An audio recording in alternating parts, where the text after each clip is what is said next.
The other lines too? The other lines? No, something else. I don't know if deal with later. Yeah, I bought two. I bought this one and this one. Bothering anybody with it I now? wasn't able to take the initial on them.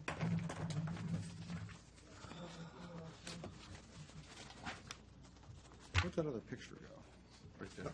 It's behind, stuck. Everybody ready? You ready, Sherry? All right, we'll call the July meeting of the Haymarket Planning Commission to order. Roll call, please. Here. Here. Here. Here.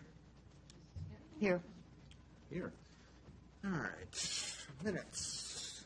I make a I'll entertain a motion, motion. to approve the work session minutes of Monday, June 8th, 2015,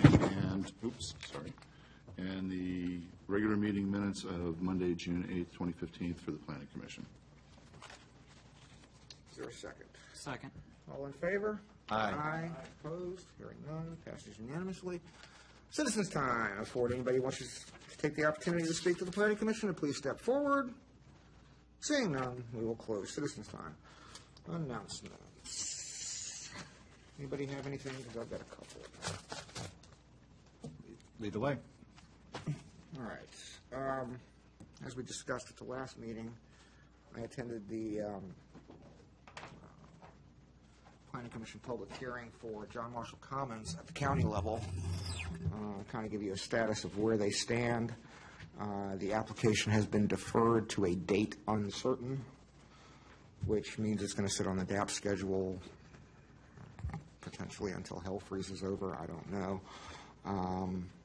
There was a general consensus amongst the Planning Commission members that if it were brought to the floor that night, it would have gone to the Board of Supervisors with a negative recommendation similar to that of staff. A couple of things that I think that we need to bear in mind. The applicant at both the Planning Commission hearing and at a meeting of the Green Hill HOA where they made a presentation has asserted quite explicitly that they are proffering frontage improvements within the town in front of the old Pace West School, the QBE building. And while those frontage improvements are actually generally shown on their general development plan, they are not, in fact, part of their proffer package. So they are not, in fact, correct me if I'm wrong, Mr. Schneider, legally enforceable.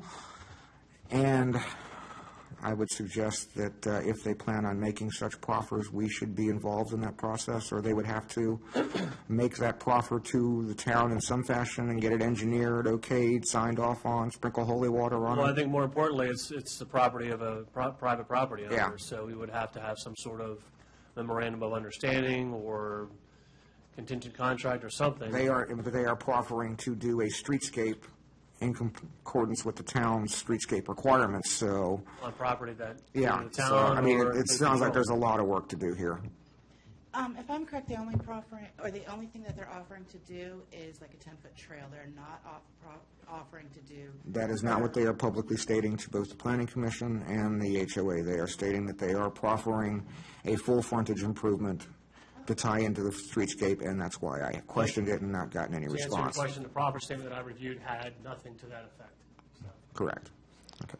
So, And the last GDP I saw, it only had the trail. It didn't have anything else.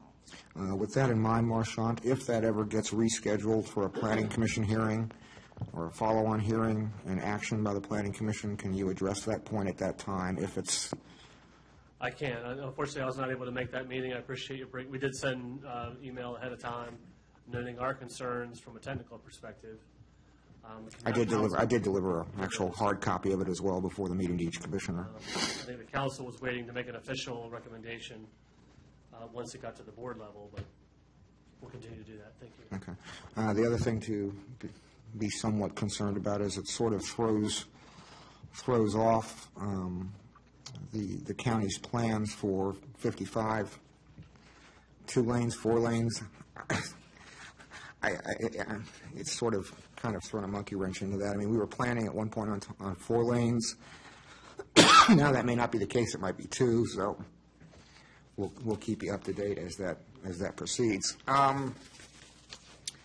The other thing is Dominion Power. As most of you know, there was the Dominion Power presentation last night up at Battlefield. What has become apparent, if not explicitly stated, almost so, the routes that Dominion published last night in detail are the routes that they intend to submit, so we can finally get a move on the comp plan now that we have an idea of where they're going to go.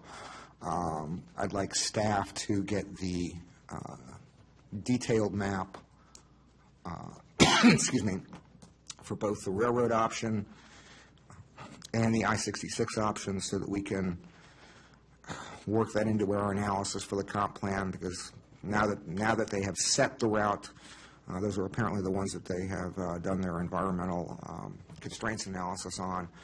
We can now prepare some sort of analysis so that we can decide what to do with the comp plan now. Since it's relatively set in stone to that end, I have a suspicion that this is going to go to the SEC, if I had to guess, by Labor Day, judging from the demeanor of Dominion. So we can finally start taking some things off the back burner and move forward. Was that map, Go ahead. was that map beyond the one that was on the website? That is correct. They have Okay. new maps, Okay. and they have the detail with the parcels identified. And the environmental studies were done on the railroad? The environmental studies are, according to the route engineer, the environmental studies have been complete. And those are or are not? They are not publicly available at this point, no. They will not probably be until they get submitted to the SEC, at which point they become public documents. One question that was posed to me that I didn't have an answer to was along the hybrid route, what was what was above ground, what was underground? So, Is anyone aware of that? I can answer that question. So, essentially, it'll come out about a quarter mile before entering town limits. The lines will go underground, kind of near where the fire station is back there, near Carparthen Road. It'll stay underground all the way to the point of destination, which is at substation. So it'll be completely underground within the town of Haymarket limits, both within, the 1 mile notice just barely penetrates 1 mile notice above ground before it goes under. So I checked both routes, and they both follow the same path about 80% of the way. There's only a couple divides on how they want to route the above ground versus the below ground along the Old Carolina Bridge. So one end follows along where the current distribution lines are for the bridge, and then a second overhead goes diagonally across 66, very similar to exit 234 Business, exit 44 on 66. So that's what it would look like above ground, essentially. Thank you. One last thing. It's come to my attention that the council passed an ordinance the other night, Ordinance 2015-007, striking sections 14.7 and 14.8 for carnivals and circuses and replacing it with an outdoor events section. If there's no objection, I'd like staff to talk to the town attorneys and get a sense of how they want us to fix the zoning ordinance, because the zoning ordinance is now not compliant from a use standpoint with the allowable uses in the business sector. In other words, we no longer have carnivals and circuses as a listed taxable business in town or an allowable use, yet it's still listed as an allowable use in several sections of the code. Conversely, we don't have outdoor events listed as a permissible use in the zoning ordinance. So how do we, or do we have to amend the zoning ordinance to take care of that conflict? My guess is yes. There is, we do need to resolve the inconsistency. We still require special use permits for carnivals and outdoor games in certain zoning districts in the town. Will you take that up with Martin and Yes. figure out what we need to do? Okay, that's it for announcements. ARB update. I think the only thing of interest is that we reapproved the minor modifications to the Chick-fil-A. They did do slightly different on the stacking, but essentially, they also took a little bit more of the land bay behind it, but I don't know that that really changes anything that we're doing. Signage, I don't know that we, again, the PC is much involved with that. We're going to be tonight. Okay, it's not going to happen anytime soon. We're not even going to discuss it for probably 2 months. Good. It's going to be longer than that. Okay. we have a problem. And I had forgotten, when you said signage in the Supreme Court, I had forgotten that it was a license plate thing, so. No, there's another case. In addition, okay. Yes, All right, sure. so- We're going to talk about that All tonight. right, then I'm done. I do have a question, just curiosity. The color of the Winterham. It's been a long day, guys. There was great debate as to what should be done with that. Okay. And I believe a list of items was turned over to our code enforcement officer. So that answers the question. No, the color was not approved. There is some debate as to whether it was approved or not. I will leave it to the The ARB and expectation was stay out of not, it. an expectation was not met. Okay. Whether it was a miscommunication or not is to be determined. Okay. I think the general consensus with the colors were generally correct. It was what got painted those colors that was at issue. So. Yeah. Okay. Glad I'm not on the ARB. Thank you very much. Well, I think it's still, building looks good. If you have a chance to see it, it looks, put all the original hardware Oh, back up. I don't replace disagree. It's just, I can sense, A disturbance in the force? yes, there's a disturbance in the town, and quite frankly, I'm going to take some joy in Well, the watching it. ARB did last night approve a lot of modifications to the barn, Oh, okay. the post office, so we may have a similar, We got quite detailed on Collective, that because the original application was very specific, so. I don't want to know. Can you just tell me quickly what the controversy was about the Winterham? If the colors were correct, but where they were put was not correct? Why Right, is so you have to understand some of the minutiae sometimes that the ARB will deal with. Dental molding.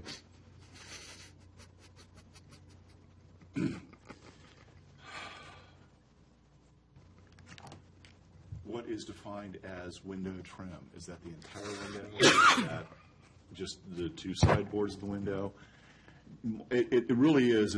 So all of the colors were approved, but where the colors were applied, one door was a different color than another door. Yes, the colors were approved, but did we expect or anticipate that all the doors would be the same color? That type of thing.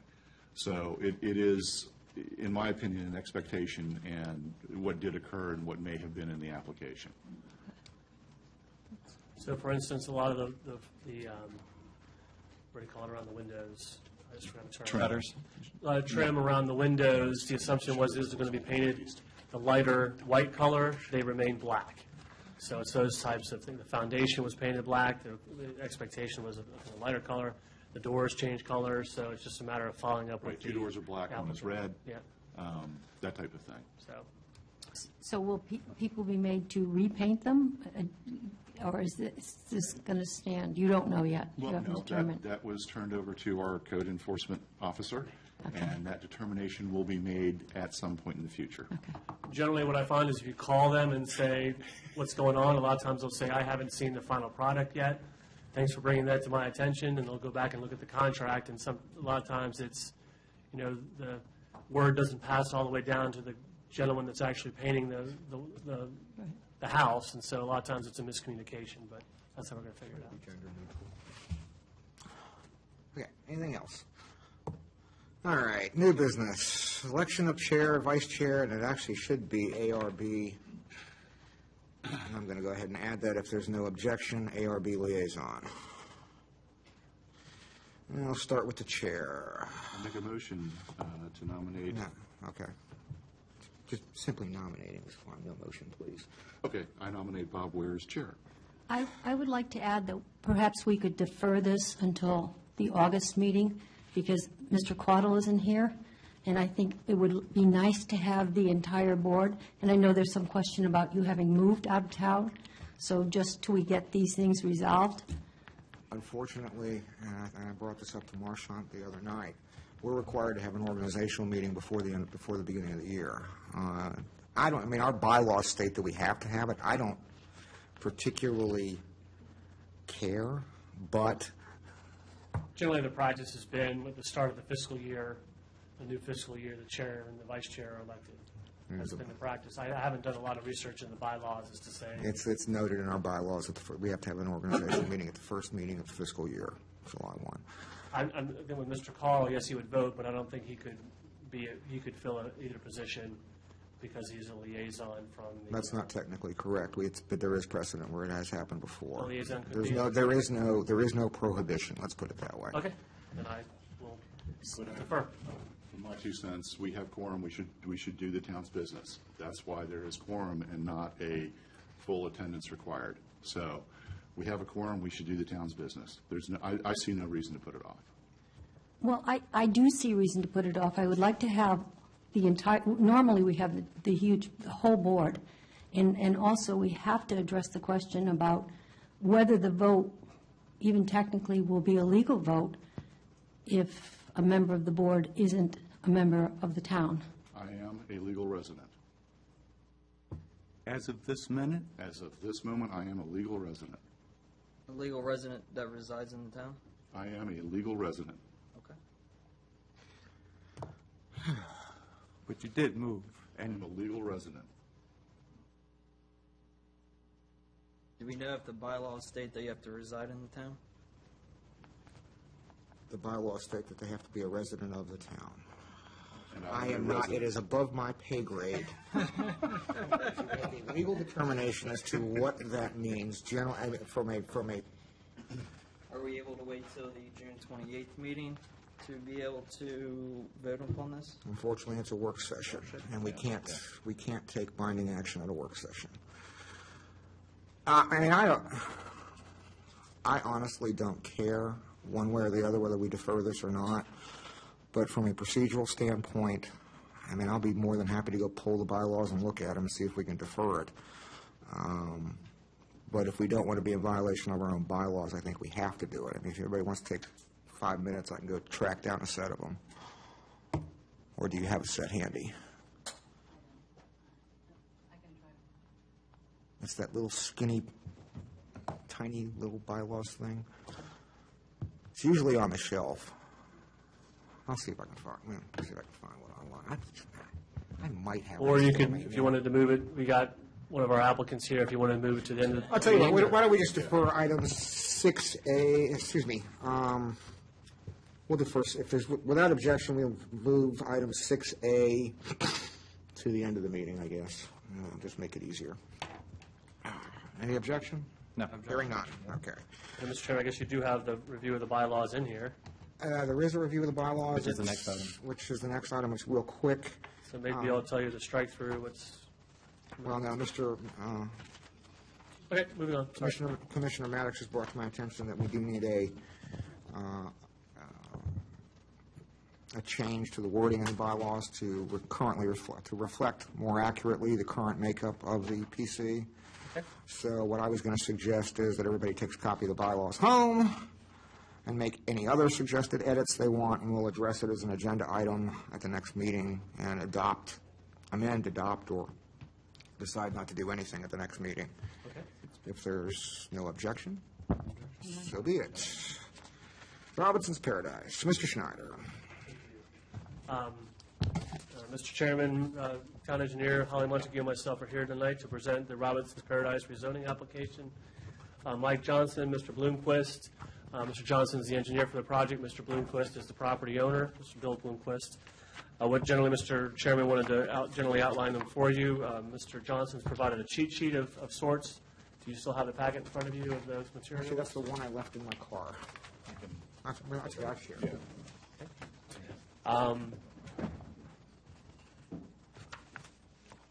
No, I'm pretty good at it. Okay.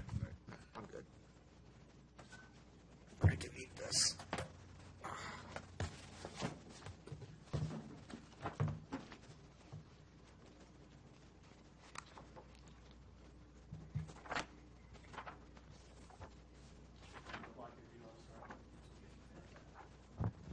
So many of you may be familiar with Robinson's Paradise by right subdivision that was approved probably a dozen so years ago. What you see on my left, on your left, is the original original by right subdivision. Jefferson Street, Walter Robinson Lane, that turns into an easement and runs up into the county and services several single-family lots. You may remember some of the duplex and other single-family ramblers at Border 66. This property went through a series of changing of hands.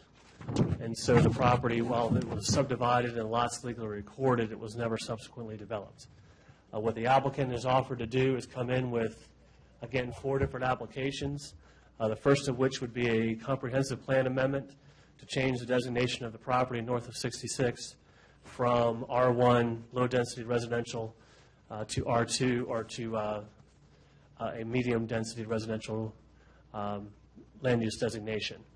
And part of that has to do with the fact that they're wishing to rezone from R1 to R2. R1 to R2 would allow them to increase density on the property from 10 or 16 lots to a total of 26 lots. And so what you see on the right is their proposed subdivision plan. It does retain part of, Holly and I, there's a lot of work that needed to be done on the road alignments, the correct widths. And so what you see is generally the Walter Robinson right-of-way that was originally dedicated is kept. But what you do see is they have offered a spur or a private access or a second cul-de-sac along the 66 boundary to allow for those 26 lots. What Holly and I tried to do is apply a lot of the lessons learned from Haymarket Station, Village of Haymarket 2, Sherwood Forest, in terms of, you may have, no offense to your neighborhood, Mr. Maddox, but you'll notice a lot of the driveways in your neighborhood, the cars extend over the sidewalk. So we were sensitive to being able to make sure there was adequate distance to accommodate cars on lot. In this case, most driveways can accommodate 3 or more cars, and there's a distance to separate that. We also worked on getting sidewalks both along the cul-de-sac and along Walter Robinson Lane. So again, the first would be a comprehensive plan amendment. Second would be the rezoning from R1 to R2. They've also asked for a preliminary plat of subdivision, which would allow them to go ahead and re-subdivide from this configuration to this configuration. And lastly, they're asking for a special use permit approval. Special use permit is required due to the fact that they're asking for 2 lots in this general area to be served by a private access road. So those 4 bullets you see in the requested action on the cheat sheet, those are the 4 applications that are before you. So Mr. Johnson has gone through and provided some justifications, some design components, and proper compliance. Before you tonight is also the draft analysis of impact of residential development. I have spoken with Mr. Johnson. They are agreeable to the dollar amounts, but what they have asked is that that policy or that amount only apply to units above their existing density. In other words, I guess the thinking is that we have assumed responsibility for the 16 units, given the fact that they were permitted by right under the existing zoning, and that they only have to pay for the additional units that would be above what we would already anticipate for lots on that property.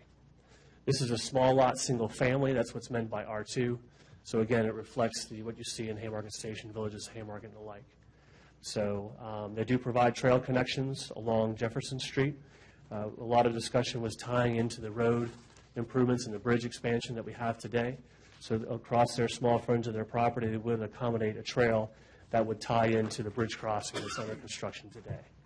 So with that, Mr. Chairman, I do have the applicant here, as I said, and the engineer, and they certainly can provide more information on why they feel this is an appropriate project within the town. Both Holly and I have reviewed the plan. We feel it's ready for action. Holly did note one issue with the location or identification of new utilities on the property, but Mr. Johnson's here to answer that question if need be. So with that, if you would allow the applicant to make a presentation or comment. Certainly. Please step forward. Can you speak there or hold it if you want to? All right. Thank you. My name is Mike Johnson, and I'm here to represent the applicant. I think Marshawn did an excellent job. He kind of took a lot of my job away from me. I don't want to be redundant. As he said, the current configuration for the property, this was approved, I believe, back in the early 2000s, maybe 2002, 2003. And one of the interesting points of this project is typically the plat doesn't get recorded on a project like this. If a plat is recorded, that means it's been bonded and it's moving forward and it will be constructed. For whatever reason here, it was recorded and then it just never got built. So These lots are all platted. They exist today. And so, and also, the one thing I'd like to point out, that not all of these lots are currently owned by Mr. Bloomquist. Mr. Robinson still retains this part over here and then one lot down here. So it's kind of a little bit convoluted, but you got a notch out here. Robinson's Paradise has submitted includes these 7 lots, and then the rest that go around in the back of the property.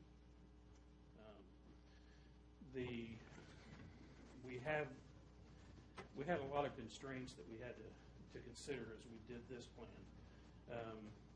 One is to provide access points and utility access for water and sewer. And so what we did here, one of the reasons we didn't want to change this road alignment was we wanted to have it still serve the pieces that Mr. Robinson owns and provide the utility and access connections for the existing homes in the area. And I think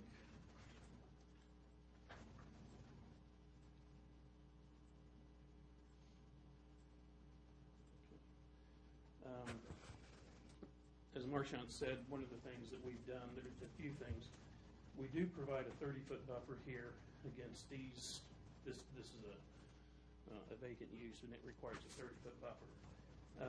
The rest of the property, where it's adjacent to any lots, has a 10-foot landscape buffer that goes around the periphery. Includes a strip along Old Carolina, back through here, up here, down here, here, and then in this area over here, up to here, to the 30-foot buffer. We also, as Marchant said, VDOT, as part of the bridge plan, has put in a trail, an 8-foot trail that terminates at this entrance that's going to serve the existing homes along 66. And what we've proffered is to extend that trail across our frontage. That would allow pedestrian access from this development to go into the town, but it also gives the ability for that trail to keep being extended up Old Carolina Road. And it could go all the way to Heathcote.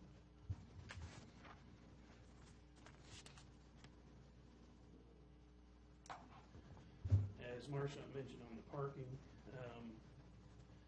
every lot will park a minimum of 3 cars in the driveway. And those cars are 9 by 20 spaces, and they sit outside of the right-of-way, so there won't be any cars hanging over into the right-of-way and into the sidewalk. That doesn't even include, if these houses will have a 1 or 2 car garage, then you'll have parking in addition to the 3. There's a few of them that get 4 cars in the driveway, but as a minimum, they all at least park 3 in the driveway. So with that, I think I've kind of been redundant and hopefully brought up a couple of new points, and I'd be happy to answer any questions. All right. Just as a personal clarification, the county line, I don't think is clearly delineated. Are any of these lots, do any of these lots cross the county line? Not the way it was subdivided, no. Okay. The subdivision was That's it such right that there? Okay, yeah, that's kind of what I thought. It shoots straight across. the subdivision as such was designed to avoid that problem of dual jurisdiction parcels. Yeah, because that would be a mess. So many moons ago. Oh, yeah. All right. This item is for us for preliminary discussion and for us to set a public hearing date. We have, generally speaking, 60 days to act on this without, The preliminary plan, yes, rezoning, the only requirement's the 365 by the state code, but it's more of getting to the, that's more of a council requirement. I thought we had a requirement on 60 days for, I'll look it up while you're looking up. Please. We differentiate between subdivisions and site plans and how long for reviews. I think amendments. I thought we changed this like 2 years ago. I could be wrong. Okay. But just for reference, real quick, the site in question.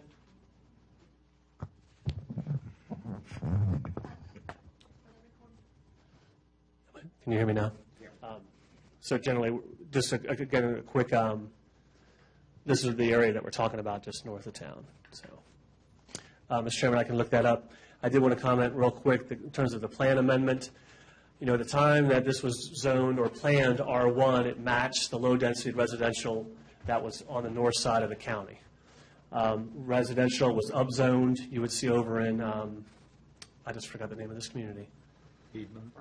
Parks at Piedmont. And then they've subsequently changed a lot of the land use designation north of town for CEC, Commercial Employment Center. So in this case, clearly the R1 may no longer be in keeping with that land use vision.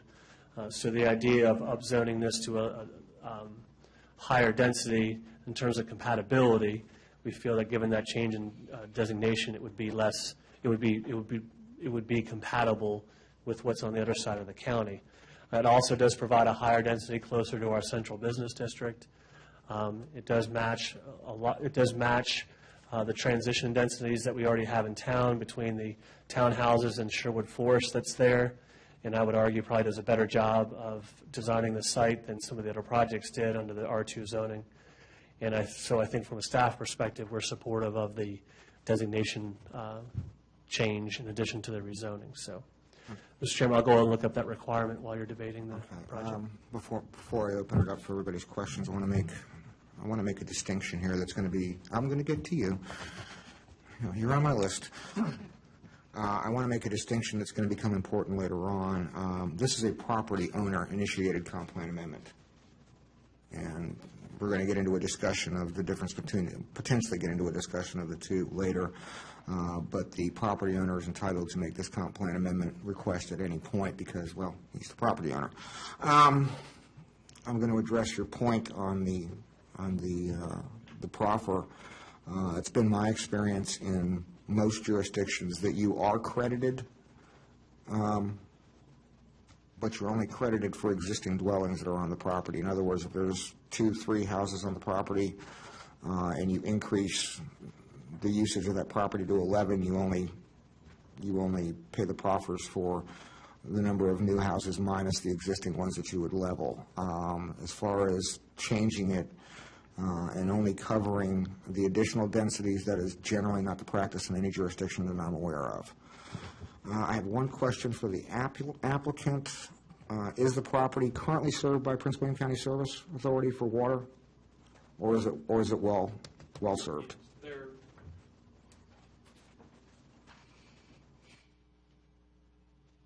is a force main.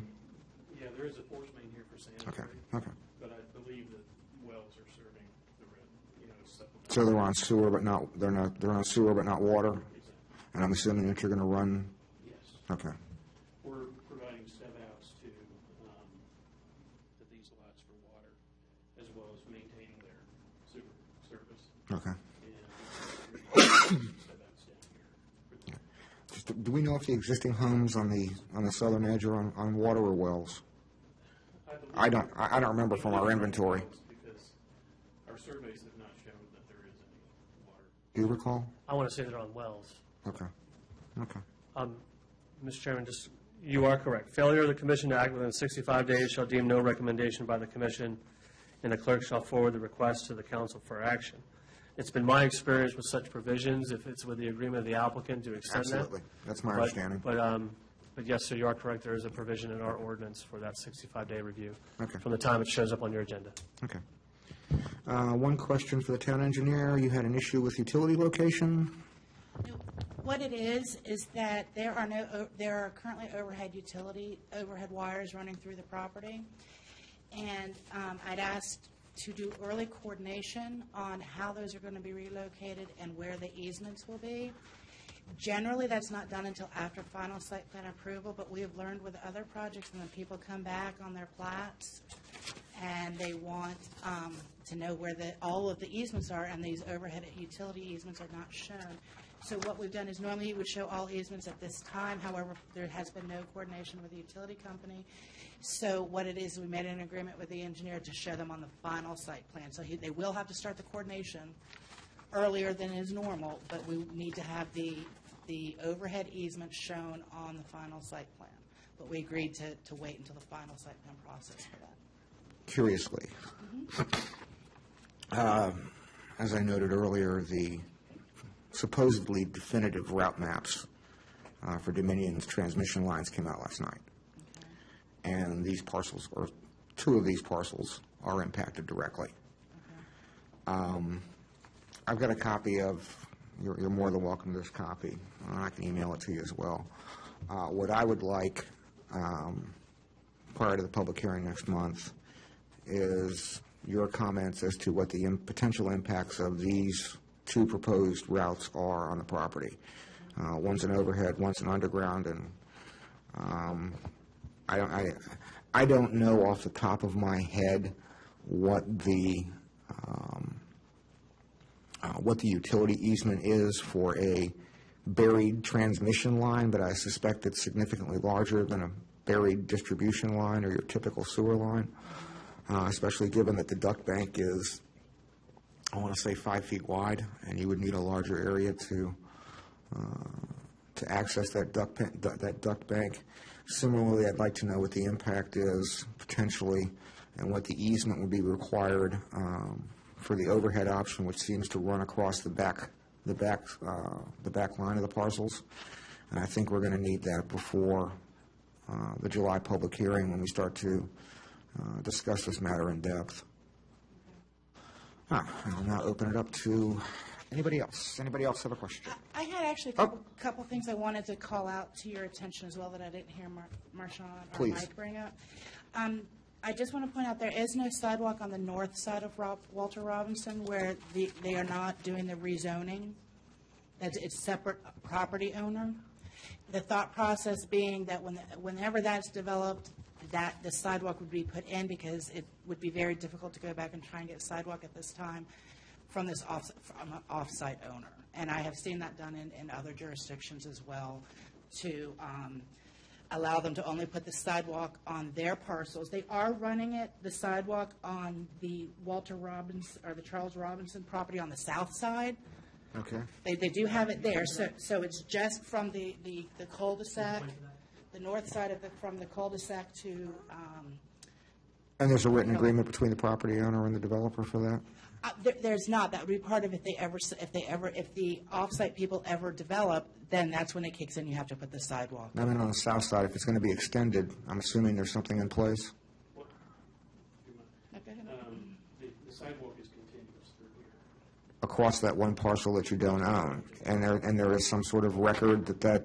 It's in the right. Yes, a heavy part of this discussion was dealing with that exact issue, and they were able to adjust the road segment within the existing right-of-way to accommodate a trail on the southern portion. And what we agreed to is that any future bill on the north side would provide that north side sidewalk. So we're not going to have an issue with the property owner and Correct. squawking about this. Now that's my only and principal and quite frankly only concern.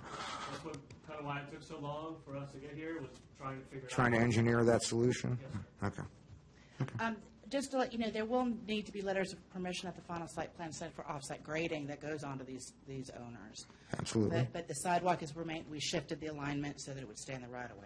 The other thing I want to bring up in case you go through any of our subdivision ordinances is that this is a 42-foot right-of-way that's allowed by VDOT, and our ordinances say that in the subdivision ordinance that the width of the right-of-way can be what the VDOT standard is. However, elsewhere it says that if it's less than a 50-foot right-of-way, they have to do a reservation or account for the fact that the right-of-way can be expanded in the future. So the building restriction lines on the plans are set to allow for a 50-foot right-of-way in the So future. they're pushed back towards the rear of the yard? The building restriction lines are not the right-of-way, but the building restriction lines are. So in case you're going through the ordinances and you see that 50-foot, we did account for that with the building restriction line. Unlikely that would ever happen, but. No, but we're. It's Prince William County, you never know. To that end, cul-de-sacs, I know we had this discussion when Haymarket Station was designed. Have the fire department, is it within the VDOT It is within the- recommendations? it is And in the has the V- fire department given their okay on turning their vehicle around? I know this was an issue 10 years ago, and I'd like to avoid that issue if at all possible. We did not go through the fire department at this stage because it was within the VDOT criteria. So was Haymarket Station, and then we caught all sorts of grief. Well, there's still a final subdivision plat, and that's typically when we would send this to VDOT, to Princeton Sanitation Authority, to, I'd rather do that prior, I'd rather not do that through a subdivision plat when you got everything else keyed to this. If you change the subdivision plat and you change the dimensions, don't you there, in some fashion, change everything else? I'd like to get it all done in one fell swoop. I will say. Or at least that- do it at the preliminary stage. I will say that our ordinances, once again, on a cul-de-sac require a 50-foot radius. So if you actually look at the top cul-de-sac is maxed out to that width. The bottom cul-de-sac is a smaller width, but it's got the 50-foot radius. Okay. So even if we have to make it wider per the comment from the fire marshal, he has set the right-of-way at 50 foot. This is exactly what was done over here in Sherwood Forest as well, where they use that radius, but then have a larger radii for the right-of-way. My simple suggestion would be to ask somebody to do a drive-through and see if they're, or actually, Absolutely. just to take a glance at it and make sure they're okay, because I don't want to field the complaints I used to field about the access roads or the access ways and the cul-de-sacs in Haymarket Station. Mr. Chairman, these aren't public roads. The only private road would be the access to the two lots. I'm aware. Yeah, we will run through on that. Anything else? Anybody else have a question? I have two questions. And he raised his hand first. Hang on a second, Josh. My first one First was glasses. about parking. Will there be on-street parking in this development? I believe on-street parking will be allowed in the street. Hopefully that will be as necessary with free spaces in the garage and all those garages that we could use for parking.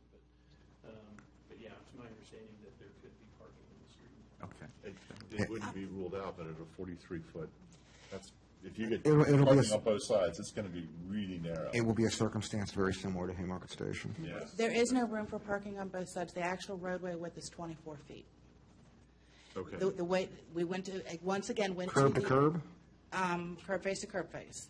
And once again, we went through the VDOT procedures of what was allowed. And the 24-foot is allowed, provided that you allow the 3 car spaces in the driveway. That's why it's demonstrated on here that you have all the curb spaces. Tight. But So one side, you could have one side parking, and then basically a one-way through. You'd have to pay attention to if there's anyone at the other end, if there's on-street parking. If you guys want a clear example, take a look at a couple streets around Sherwood Forest. You can do side-by-side parking, but it's so narrow, you could barely get a dually through, 2 parked cars that are literally touching the curb. So, Mr. Max, again, that's why the ordinance requires a minimum of 2, and that's why we had asked them to do 3 spaces. So they're exceeding the ordinance and also anticipating the issues we've had with on-street parking before, Understood. and also not parking over the sidewalk. So we were You aware can't of that. design behavior. I can't even see them. Right. For a Well, birthday party, it's I going to mean, be. well, the other issue too is with, garages, unless it's by proffer or by ordinance, not everyone uses the garage for parking. A lot of times that's the man cave or it's used for storage. So, again, requiring a provision of 3 versus 2 was an effort to deal with what's out there. So I think the by right subdivision today would be similarly under the same, would actually have less parking, but have the same issue with the street, I believe, so. But the extension from 16 to 26 basically limits even more severely the amount of parking that would be Yes, available. surely by the sheer number, yes, you would Sure, have wait a more minute. houses on the street, yes, sir. The other question, again, relating to the numbers, how close to Route 66? Several of those lots actually border the 66. I think, isn't that on the board down on the ground? But I can't see it. 10 through 14 and 25. Mr. Carroll, if I may, add on to your question about 66, do we know the exact buffer between the property line and 66 right now? Is it all right away? These are all above the They're right. right on the right-of-way. Okay. Right here. Four of them are on the right-of-way. Okay. And running into the second question, obviously there's been talks about sound walls coming up with VDOT's expansion of I-66. The builder, D.R. Horton for Sherwood Forest, never really elaborated as to whether or not that was going to be built or how tall it was going to be. So I wanted to ask if there were any, if you knew any preliminary plans or calls for a sound wall, not that we're increasing the density tenfold from a couple homes that I can see on the other side of 66 from my house to at least 7 lots I'll now be able to view from my home. Because there has been no building permits pulled for this site, it's treated as vacant at this time, and there's no sound wall planned for either the widening, the widening for the interchange, or even the future transform I-66. At the public hearing where they would address sound wall cutoff was last month. So because no building permits have been pulled, VDOT does not consider this development for sound walls. I will say the applicant is at least putting the 6-foot board fence there, but that's the only buffer to the right-of-way. Right, and that's currently in existence for Sherwood and a few other properties that run along 66. If you don't mind me interjecting for a moment, on a similar note, do we have any sort of map, diagram, drawing, whatever, of what sound walls have been proposed, accepted? Yes, it's on the VDOT website. The VDOT website shows, and they have the profiles as well as where they're proposed on the VDOT website. And that wall varies based on topography, so it's not going to be kind of a straight wall. It's going to, some sections of the wall will be higher, some will be lower based on topography. But they've got the general locations on that website? Yes. Generally, it's on both sides of the highway. On the south side, it goes from basically Alexander's Keep all the way through Sherwood Forest. It goes to about a little bit up on the ramps, but not all the way up. I'm more concerned about the other direction. It's on both sides. Does it advance eastward from Alexander's Keep? No. Yes, it's running along almost this entire project. Okay, that was my curiosity. I'm pretty sure it does, but like I said, I know on the 66 widening website, there is the noise abatement study. Okay. So if you need me to forward you that link, I can do that. Does it go along the Please, because I've managed to lose most of my VDOT links. Okay. There are several walls proposed, but I'm pretty sure it's pretty much steady as it's going. I will be quiet then, sorry. And I will forward you the link to the noise abatement. Sorry for interrupting. Continue, Mr. Maddox. No, that was the last question I had. It was just really about the right-of-way, potential sound wall, and with the lot 26 and 25, kind of caught me at the last second here.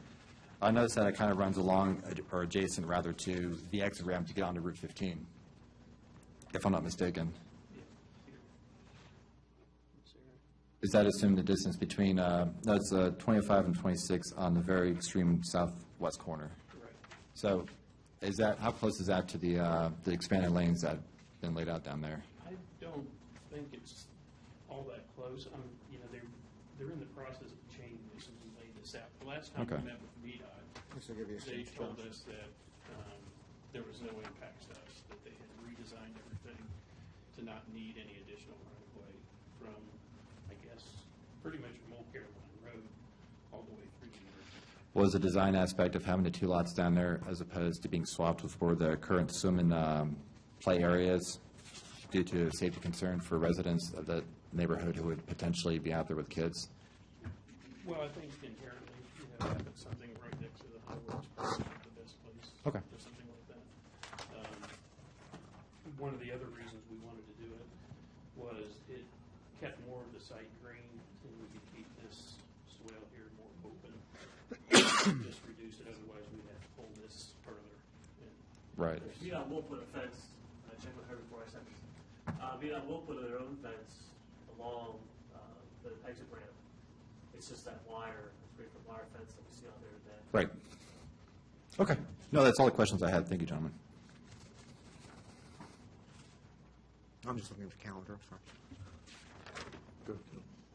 Good. Okay. How large are the houses? What's the square footage of the houses proposed? They vary somewhat. That's actually listed on. Czar. It's listed on the house square footage. That's lot size? Should be in the detail. That's lot sizes, not house size. Ms. Carroll, to give you an example, if this helps, if they don't know an exact number, my can't lot read that size with my is glasses. just under 6,000 square feet. I probably have the second smallest in the neighborhood back there. My home's approximately just over 3,000 square feet, and that includes a garage. So you can have a house anywhere between 22 and maybe, the low 3,000s on average, depending on lot size. You've got the square footage in each lot, Yeah, on each lot. in each footprint, correct? And that's the square footage for the entire lot, not for the home. Right, so, But you got your house square footage on each lot, correct? Right. Yeah. Now, some No. lots are wider than the minimum that's required, but if I had to put the dimension on the building footprint, my guess it'd be somewhere around 30 to 35 feet wide by about 40 feet deep. So that would pretty much be right in with what, you heard about the square footage. You have 12 to 1,500 per floor, so in the first 2 floors, you could have 24 to 3,000 square feet. but it's not defined on this plat. Isn't it? No. What they do define is the building envelopes, so it would really be at their discretion as to what they. Yeah. Square footage of the house. And then they've got the lot size The- table up here, too. Oh, okay. I take that back, there is a little bit of That's way what you get back confused me. into those numbers. If you look here, in this zoning class, we allow 40% coverage for impervious area. Now, that includes the driveway. And you see here, we have exact numbers for what the coverage actually is. So if you took that number here and multiplied it by 40%, that would be the area of the house looking down, just from the top, and the driveway toward the house. I apologize, Ms. Carroll, I'm getting so blind, I just assumed that those were the numbers that are in here. They're not. I just, And my other happens when you question, assume. and I didn't have a long time to look at this. Is the stormwater management been moved from the original plan? Yes. And why? And, the pluses and minuses of both is really what I was concerned about. Initially, one of the reasons that we wanted to do it was because we were kind of led to believe that VDOT was going to take right away from us at some point from this interchange. If they were going to take it, the ones that we had seen, they actually had some of the cuts into the property as to where they wanted to move the right-of-way line. It went right through here and blocked a lot of this off through here. The original plan here had the pond in this area. So it's right up against the right-of-way. So what we thought was, well, let's move it, because if they take it, then we no longer have a place to put a pond. So we ended up putting it over here, and actually, wearing my engineering hat, I think it works better because this road, basically comes down, and this is a good collection point for the drainage of the overall property. Where over here, you have to jump across this ridge and get the water into it, and it gets more difficult to make it work. So this kind of like everything naturally drains to here for the most part, and we're able to get the storm sewer in so that it will discharge into that. So we think it just fits better here. And how aesthetically will that look in that area? I mean, what have you planned, for? Okay, Mike, if you close the mic a little bit closer to you. As well as for protection of children, since it's an attractive nuisance always. Yeah, it will have a fence around it, and then we've provided landscaping here. You can't put it in the pond or on the dam because that messes with the integrity of the dam. But where we can, and then the access is coming directly off of the cul-de-sac at this point. Ms. Carroll will be a dry ponds, but to your point, during storm events, obviously it will fill up. Right. But it's not meant to be a water feature. Okay. But it will be surrounded by, a 6-foot fence so that you can't get into it unless you really make an effort to get into it. And then we'll have a gate up here for access for maintenance. Mr. Chairman, at one point, we did ask about turning that into an amenity for the Yeah. property, but you have to have a certain amount of drainage to keep that pond full. And so the determination was it wouldn't be appropriate or wouldn't be, you couldn't engineer it Yeah. in this situation, so that's why it's left as a dry pond. From my old SES days when I got out of college, the rule of thumb was to have any pond that's going to be healthy and have it as a wet pond, you would need around 35 to 50 acres to drain to it. And our entire site's only a little over 6 acres, so we wouldn't have enough to make it feasible. I think part of me was looking at the overall plan and seeing how this was along the highway and thinking just in terms of looking at it, that it might be a better fit for the continuity of the rest of the acreage to have it in your original place. And It's, the problem with it is, when you look at elevations in this area, and then there's a ridge that runs right through here.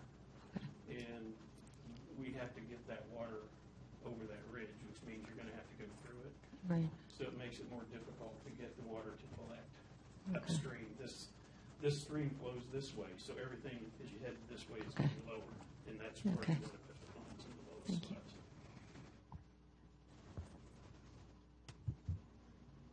Anybody else? And I just want to say, living in Haymarket Station, parking is always an issue.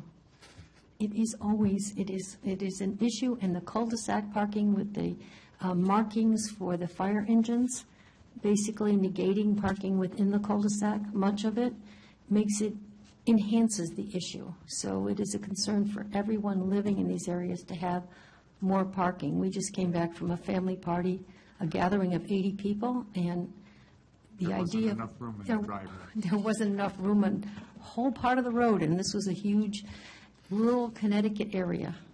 We also have a problem, well, Haymarket Station has a problem with mail delivery, because the persons delivering mail sometimes don't have access to the mailboxes, given the fact that people are parking, friends, relatives, yes. Yeah, they have been a little bit better, and I say a little, because they have a mailbox, a shared mailbox that we all utilize that happens to be on the only part of any street in my neighborhood that doesn't have a house. And it's within 10 feet of an A or B member, or not A or B member's house, another appointed person's house right down Fayette Street. So, Well, that raises the question, where will the mailboxes be? I mean, we have ours with each of our in the houses. driveway. Right in the driveway. Will they be in a common site, or will they be for houses? For each individual house? I guess that, as it being developed as a single-family home subdivision, I had figured they would have individual mailboxes. Mr. We do Maddox, have- how is yours served, Mr. Maddox? as far as mail service, if my mail carrier knew where to put the mail correctly, I'd be a lot more happier. Is it a centralized mailbox or each? It is a individual? centralized mailbox, and I can't, I'm used to an individual mailbox. I had shared mailboxes in the past. Maybe you get a few human errors once in a while. We get human errors 5 days a week. So when it comes to exchanging mail with the neighbors, it becomes a huge impediment, especially if you're trying to, grab a bill or a letter, packages, et cetera. And there's not going to be a change with USPS's policy because of how much in debt they are. So it's just their form of consolidation. In other words, typically, I think they determine whether or not you're going to do individual house service or consolidated Right. service. So. Yeah, unfortunately. Have you, just out of curiosity, on a side note, complained to the USPS? Because that's not acceptable service. I have. I do live a couple of houses down from a neighbor who does work for the USPS, and he has, on behalf of our entire neighborhood, filed several formal complaints.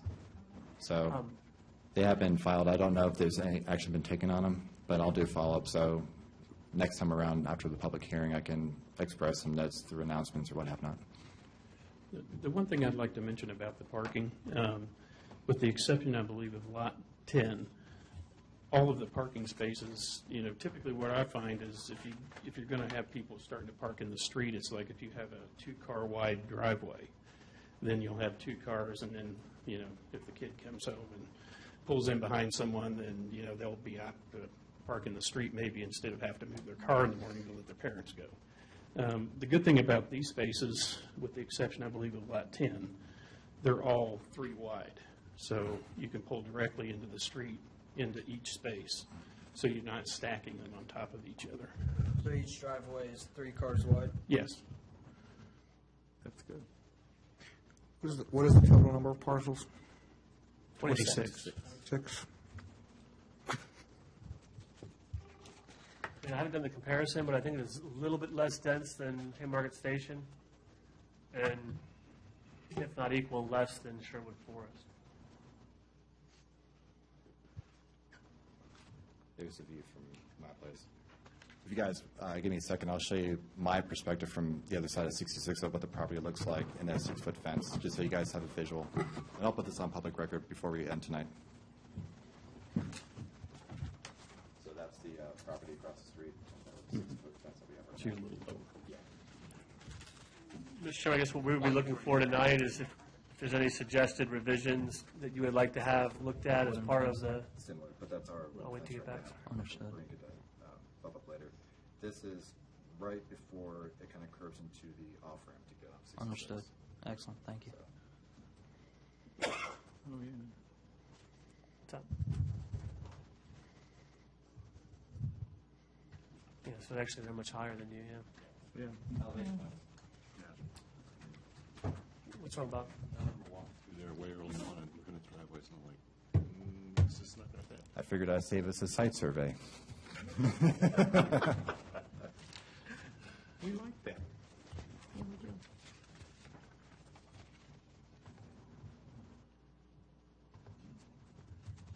I'm good for that.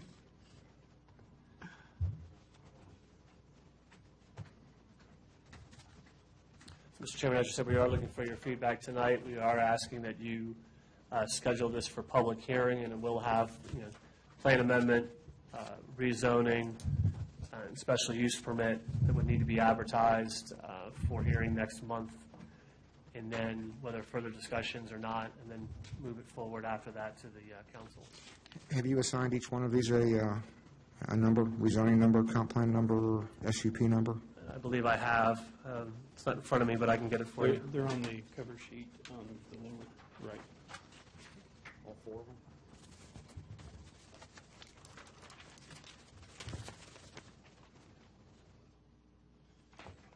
I don't see the comp plan amendment number, and I'm not sure if Marchand assigned it a number. I didn't assign a plan amendment number, no, sir, so. All right.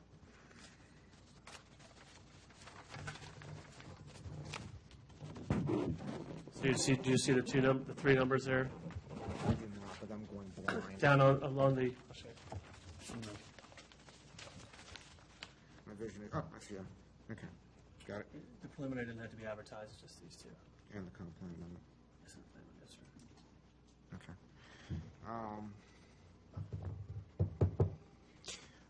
Without objection, I'll direct the clerk to publish for public hearing, that makes sense, to schedule a public, or to advertise. I'm so sorry, it's been a long day. Advertise for public hearing the comp plan amendment for Robinson's Paradise subdivision, as well as the accompanying rezoning 2013-0906 and special use permit application 2014-057-0507 on August 10th, 2015, in accordance with Section 15.2, 2204 of the Code of Virginia. We should have enough time to accommodate both advertisements as well as the required direct notice to, let me make sure on this. I think it's under 25 parcels, It's over, well, this is 26 parcels, so it's, if this is 26 parcels, we have to notify. adjacent, if there's more than 25 adjacent. Now, when a proposed amendment of the zoning ordinance involves a change in the zoning map classification of 25 or fewer. But when it's more. But yes, we will advertise it per the code, yes, sir. Okay. I think it's a question of Oh, here we go, certified here we mail go. versus Present. mail. More than 25, yeah, you've got to do the,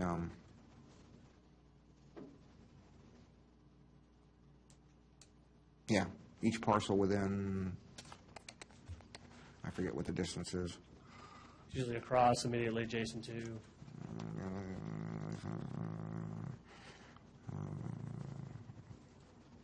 Okay, yeah, you've got it, covered, okay. So, we'll see everybody on this on the 10th. Again, commissioners, any direction on any amendments, changes to the applications, additional details you'd like to see? Other than the ones I've already noted. Correct. We were looking to try to get some fire marshal feedback. We're supposed to go back and look at what the Dominion power pole routes will have, or what impact they'll have on this layouts. And also, well, we've already talked about the sound wall, but we'll confirm the locations of the sound wall.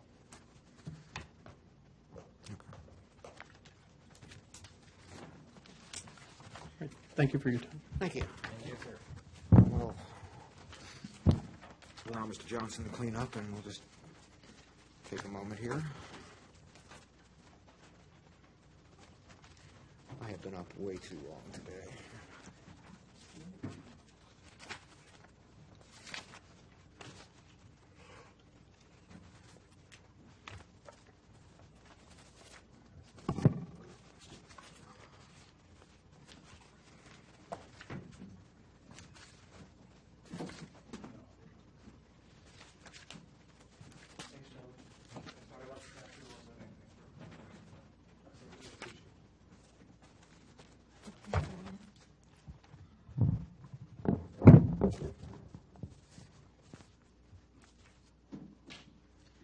All right.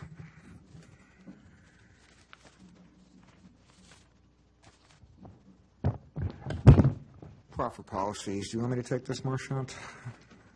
And walk Sure. everybody through it? Sure, you do have a copy, you should all have a copy of the red line version. I've got an extra one. I think. Okay. Okay, Ms. Carroll, if you don't have it, I can. I think that's correct. He didn't, Mike didn't, Thank you. they didn't change it from the copy they gave me 2 weeks ago, correct? They did. Thank you. Again? They made some additional edits. Well, then this one's trash, but that's okay. That's all The right. one we got 3 days ago is good? For my purposes, I don't need it. Mr. Chairman, sorry, what happened was after you met with Mr. Vanderpool, we had a conference with all the folks that have been involved in editing it, so they made some additional revisions, and that's what's before you. I'm sure my conversation didn't help. Okay, let me kind of walk everybody through this. At the last meeting, we had scheduled this for publication. Through a series of miscommunications and, quite frankly, non-communication, the notice did not get published. Thus, we didn't have a public hearing, as we were supposed to, which, quite frankly, came as a surprise to people who wanted to speak at that. But that being said, perhaps it's a blessing in disguise. As a result of the communication issues, I had a meeting with the town's legal counsel regarding this and several other matters that the board is going to have to, that the planning commission is going to have to address tonight. And there have been several Supreme Court cases in recent months that potentially impact the town in a number of ways, and one of them is proffer policy. It is the view of legal counsel that the language that we had proposed publishing needed amendment. To be honest with you, the language the amendments do not involve anything particularly substantive in terms of the form of the proffers or the amounts of the proffers. It's largely semantics designed to limit the liability and the visibility of the town, or potentially getting caught up in some recent case law in other states. The town's legal staff, and understandably so, has taken a very, very conservative approach. In my personal view, it's a little overly conservative given the history of the state of Virginia, but I understand what they're saying. And they have suggested that we, instead of publishing the draft that we had intended to publish, we publish the edited draft where they have essentially stricken large portions of the explanatory text and revised it to comport with their view of a recent Supreme Court case. I don't particularly have any issue with it. I've gone through it. Substantively, I don't think it makes any real change to what we wanted to do. It's merely a matter of setting the basis for proffers. It's a little, actually not, frankly, it's not a little, it's much different than what is typical in the state. In my experience, it is very much different than what what Prince William County just recently passed. I'm assuming it's radically different from Loudoun County's proffer package. Correct. I mean, the idea when it was first draft was to emulate the Prince William County standards with some revisions to accommodate our population size and our public service demands. This is quite different than that. So But in your view, does the semantic, it's much different, yes, sir. does it impact the proffer policy to the point that you have any concerns, or do you think it will still accommodate the goals? I think it'll still accommodate the goals. I guess a simple way to say it is, rather than prescribing a value saying you need to give us this dollar amount to mitigate your impact, the semantics of it is to say the town has come up with this analysis of what the cost of residential development is. We would suggest this is what's necessary to mitigate your impact. Applicant, if you feel that's high, then you can come up with an alternative standard and defend why that is the case. And so, in essence, we're not prescribing or demanding or requiring a dollar amount. We're simply saying, this is our analysis, take it or leave it. If you want to leave it, you need to explain to us why. And if the council or the commission doesn't feel that that's a good explanation, then it's within your prerogative to say no. I guess the idea would be is if the council does deny it, then you have some, you said this more clearly before, defensibility. You can say, well, applicant, you understood our analysis, you defended why this amount's different. We then agreed that that was the right amount. You know, you can't challenge whatever we approved, or if it is denied, we have some basis which to defend that decision. So, To be fair, the whole proffer system, I think, has been unfairly characterized. I think what everybody seems to forget is that there are two important components, at least in my view of the policy, under statutes, and that is that proffers are simply a proffer schedule is simply a guideline. You cannot mandate proffers under the statute. You can deny an application if you don't believe that the entirety of that application accomplishes what the jurisdiction wants in terms of a rezoning, and proffers are a component of that. So at the end of the day, does it really change anything? I don't think so. I think my discomfort lies more with the fact that I'm not particularly used to the language. Having read it, I think it accomplishes the same goal. I'm not real fond of being on the cutting edge of proffer language, which is why my personal preference would be to go back to the originally drafted text. However, I grudgingly accept legal counsel's concerns, given the most recent Supreme Court case, although I have a hard time believing that any applicant in the town would choose to make the town of Haymarket a precedent-setting proffer case in the Commonwealth of Virginia. I guess the concern is that if there's going to be any case law or any new decisions or challenge decisions based on the new case law, it's going to be in a smaller jurisdiction. I understand that. I just don't see it being here or in the Commonwealth of Virginia. It'll be in a different state, probably New Jersey. I mean, at the suggestion that we not have a policy or some analysis at all, I had a concern about that because there does need to be some predictability. If I'm someone that's coming in wanting to develop in the town, I think it's fair that they have a reasonable expectation of what's going to be the impact, or what's the cost of developing that land in town. That being said, I think the desire of the town is to be a balanced community fiscally, and a lot of you who've gone to the commissioners' courses have known this. Proffers are unique to Virginia. Most communities develop plans that have balanced communities without proffers. It's reasonable to expect that you're going to collect taxes, and if you have a balanced community, that is simply going to be enough to provide services to the community without proffers. I have concerns with proffers because they are typically a pass-through cost. So that's passed off to the purchaser of the property, and that quickly rises the cost of housing. So you start to price people out, or you create a price range that's untenable for most of the market. So I think there is I think in this case, allowing an applicant to come back in and say, wow, we feel this is appropriate. Either the type of, let's say we're doing a studio apartment, we're not generating children, so we wouldn't necessarily pay the higher amount of the prescribed school proffer. So there's ways to say the unit types, the style, the number, all those things. This gives the applicant to say why their particular product may not warrant the higher cost. So, And again, proffers are typically negotiated in most jurisdictions, to some degree at least.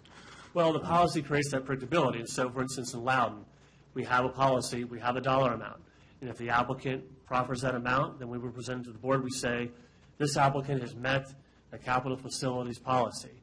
And that's usually that's a check mark for the board to say, okay, let's move on to the next question about land use. In this case, and that's usually unchallenged. I can't think of anything in Prince William County where they've challenged that number.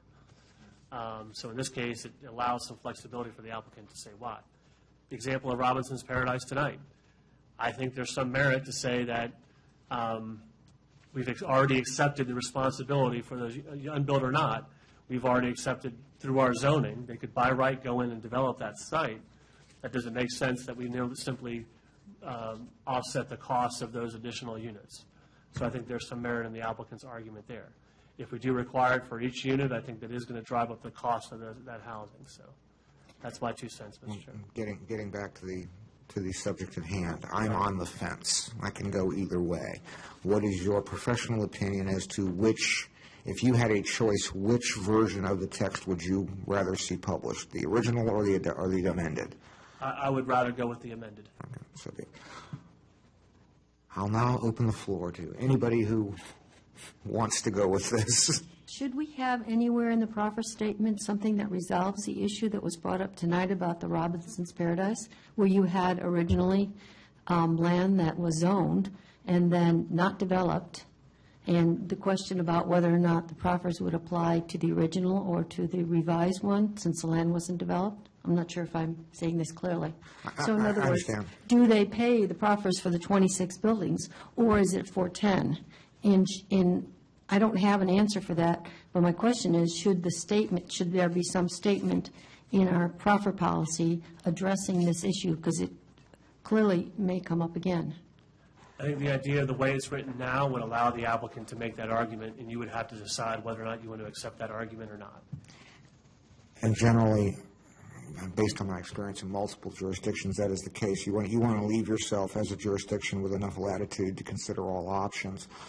And I don't know that you want to box yourself in as circumstances are so Typically, different. policies do say, Loudon, for instance, they say, we take responsibility for a base credit of so many units. For instance, this one, Robinson's Paradise. The Loudon policy would be, we would accept a base density of 1 dwelling unit per acre. So if they have, 16 acres, they said? Yeah.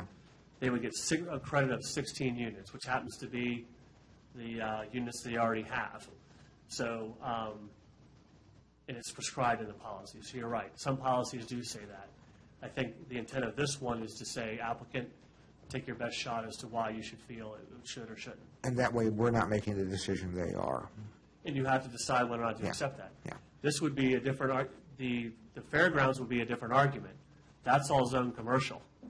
So I don't think they can make the same argument to say, well, town, you've already accepted responsibility for a certain amount of units. No, we've always anticipated that that be the fiscal drive, or that be the commercial that offsets the residential of what we've approved by right up there. There's another factor at play here, which is peculiar to this particular development, which is that this parcel was not always 26 parcels. Right. This parcel was subdivided. So not always 16 parcels. 16 parcels, excuse me. It was subdivided. There was a boundary line adjustment. Part of it used to be in the county. Part of it was in the town. Some of the parcels were in both. The zoning in the county was actually A1, which was, 1 house to 10 acres. So, I mean, this is if there's a one-off in the world, this is the one-off. I mean, there were so many different things in terms of the number of additional parcels that were created, the underlying zoning previously, both in the county and the town side, the boundary line adjustment. Quite frankly, I'd rather leave this just as open-ended as possible and let staff and the applicant figure it out and not get us stuck. In terms of what they said, would this happen again? I don't think so, because they even said that this was a unique situation in that those 16 lots had been recorded a long time ago. which is unusual. Typically, yeah, you've got a land bay, an area, and it's not until you really determine to develop it, and you've got real plans for it, that you're going to do it. So I'm not, first of all, there's not that much property left in the town that's not zoned or developed. Or it would seem so. there's stuff there. This is a rezoning. And so would be, So that's a critical difference. Yeah. Yeah, a rezoning. And their argument is, we've already recorded it. That, I don't believe it exists, that condition doesn't exist anywhere else in the town where there's been recorded but undeveloped, according to that. That is unique. We don't have any other undeveloped subdivisions in the town. Right. and they're coming back and re-subdividing it again. Yeah, yeah. So, yeah, if there is a peculiar application, this is it. This has got sort of every permutation that, you could come up with in a textbook. The idea of, again, we're recommending that we go with this text, the guidance. I Mr. will. Chairman is asked to advertise, I'm sorry, I was going to go through. I'm going to solicit a motion as to what somebody's thought is in a moment. I'm just trying to get everybody's sense on what they're comfortable with. I've read through the text again with that in mind in terms of the case, and I don't see a substantive difference in terms of the fiscal impact on the town. The verbiage is different, but I don't know that makes a whole lot of difference other than for the legal strictures. But in terms of the actual monetary impact, there's not one that I see. So if it is more, if it's more fitting or more resistive of a legal challenge, I'm all for it. Anybody else? So it was revised to be more resistant of legal challenge, correct? Yes, ma'am. And with legal input, with, Yes, ma'am. It was designed specifically to withstand challenge of the most recent Supreme Court case, in theory. It goes so far as to even, you notice the title has changed. We no longer call it a policy, we call it an analysis. And the idea would be, make it. I'm just, and that. Made it as that- clinical as and, possible. Well, that's one of the, The attorneys got involved. yeah, I know, and that's one of the issues I'm having, just because of the way the state code is written, but I can live with it. That being said, actually, I'm not even going to solicit a motion, I'm going to take a directive. Without objection, I would instruct the town clerk to, the red one is the most current one, correct? Not the purple copy I have. Yes, sir, it's the one you have in your hand. Keep changing the colors, you're confusing me. That's how it came to me in red. So, I would direct the clerk to advertise a public hearing for August 10th, 2015, for the fiscal year 2016 Town of Haymarket Fiscal Impact Development Analysis, if there is no objection. Hearing none, so be it. Which takes us to the sign ordinance for process and discussion. I'm about to throw you guys a curveball.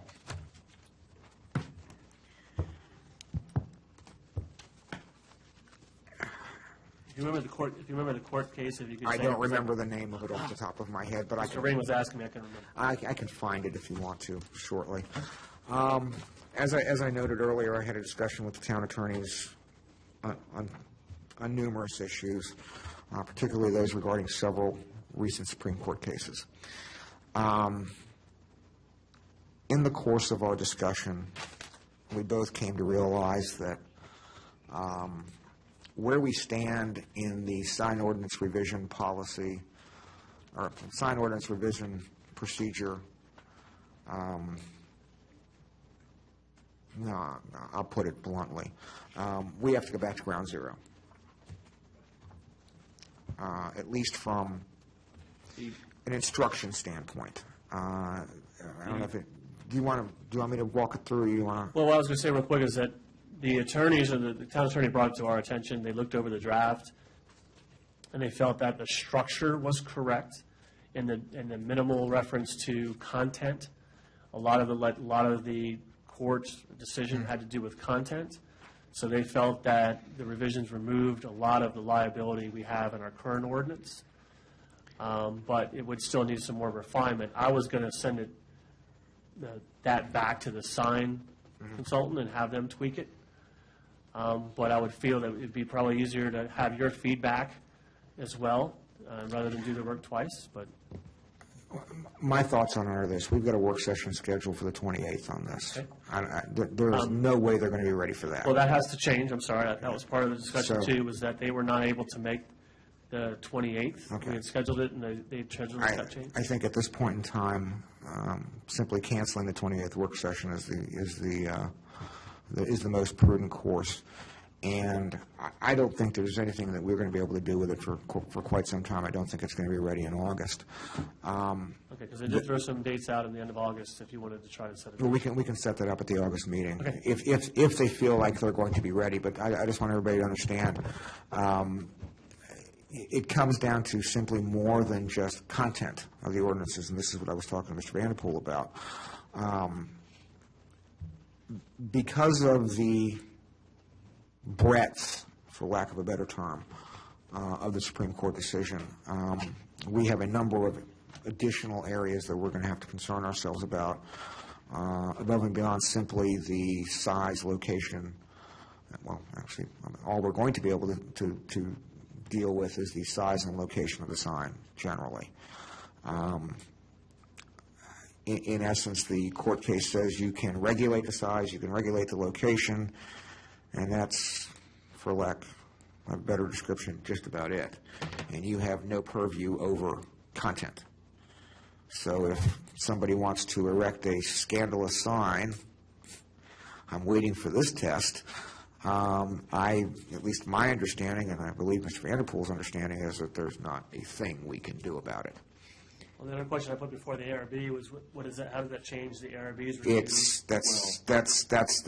that's what I'm getting to. So, I mean, from the ARB perspective, if you can't regulate content, the ARB's concern is more color and neon and things And like that's- that. That changes. That's- falls back. Right, yeah. And there's going to be a question on that. The other thing that we're going to have to address in the side ordinance review is enforcement. No, we have to do it because... No, I get that, but there's some other things too. Well, I mean, there are a variety of things, and I would like for these people, for the consultants, to consider all of this. One of the things that the court case made very, very clear is that you will, or a jurisdiction will treat all signs, regardless of who the owner of the sign is, equally and efficiently. The problem that portends for a jurisdiction like Haymarket is that if you go down the road and find, Sally's Nail Supply sign sitting in the VDOT right-of-way and pluck it up as trash, then you are then obligated to pluck up every single sign, including campaign signs, and enforce that regularly and uniformly. Similarly, yeah. Really? Yes, yes. It also means that the town zoning officer, the gentleman with glasses down there, and hair, Oh, ouch. will have to be He more... was happy to point at you. will have to be more aggressive in his enforcement, which is going to portend some issues as well, and we're going to have to codify. So, I mean, I would love to have gotten the sign ordinance out of the way. Believe me, I was so looking forward to just getting rid of it and getting it off the agenda. But because of an extraordinarily recent Supreme Court decision, I actually brought this up to the town attorneys before they had a chance to bring it to me.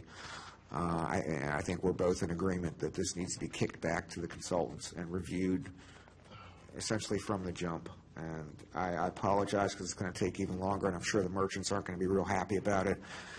But we've been forced by those, guys in the dark robes. So I don't think we have a problem. No, I just emailed the picture to everyone. Comp plan.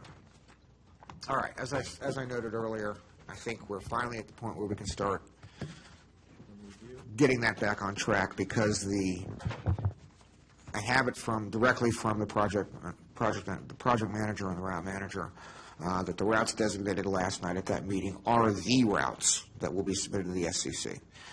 So now that we have essentially a given, or at least as near a given as we're going to get until it actually gets to the SCC, we now have a footprint to what we're dealing with. So if you could address any comments that you have or concerns that you have as staff with the current edits we've got in the plan, Okay. and whether they're going to require any further, whether these potential routes are going to cause any further edits to be needed to be made, or suggested land use changes as a result thereof. It's probably going to change, Mr. Chairman, the goals, action strategies, Yeah. those types of things. Yeah, so I don't expect that to be done by August. With everything else that's going on, I would like it done by September, or at least a preliminary draft by September of the, not of the comp plan itself, I think we're already well down the road on that, but just any sort of an outline of any suggested additional changes or edits. Now, I'm going to tie 7C and 7D together. Do you have the instructions on 7D that you never emailed me? I apologize. I do have them. If you give me a couple seconds to go Sure. track them down. So, if you want to keep the discussion going, I'll be right back. Now I need those.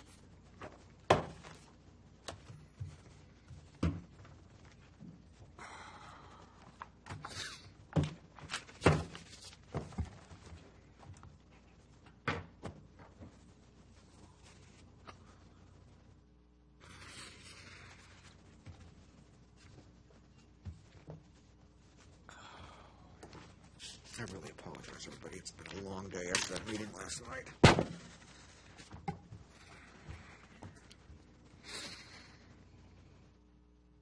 What was the general tenor of the public's?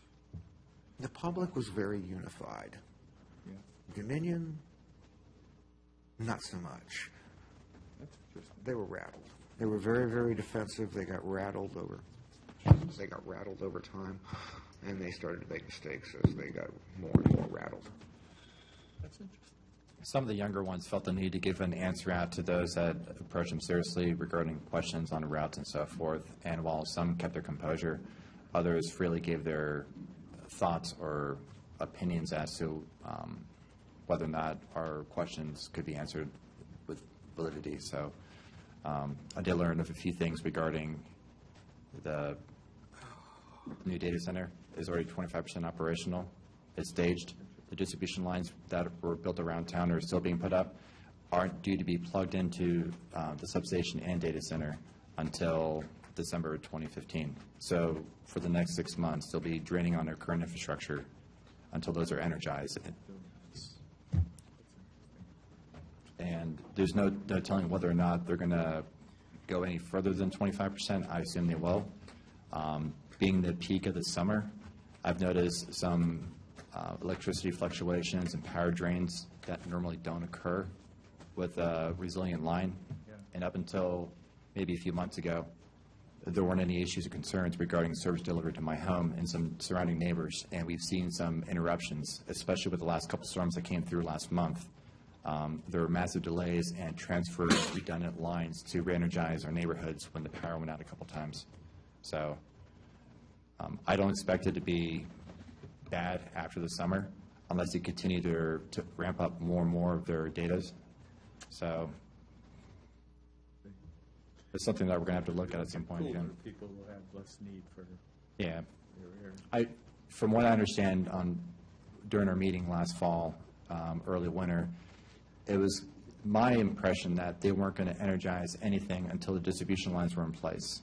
And maybe because of the delays with the filing of the SEC, they felt like they can go ahead and move along with Amazon's plans without formally informing the town that they did plan on utilizing current infrastructures, which was completely against what they stated before, unless I'm mistaken. Did anyone ask them that directly? I did. And what was their response? There was no response. That was one of the few non-answers that I received, surprisingly.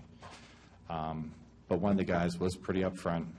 He did confirm it was Amazon because everyone else still said the customer. And he was one of the few people that I talked to that did confirm that information. I spoke with one other representative, and they implied similar. That's not Responses. official confirmation. Did he do it publicly, or did he do it one-on-one? It was during an open house, so there are a group of a few of us that were talking to these representatives. So at least 6 or 7 people may have overheard our conversation, but I kept it loud enough so it could carry beyond the individual manager and myself. Let me make sure I've got this right.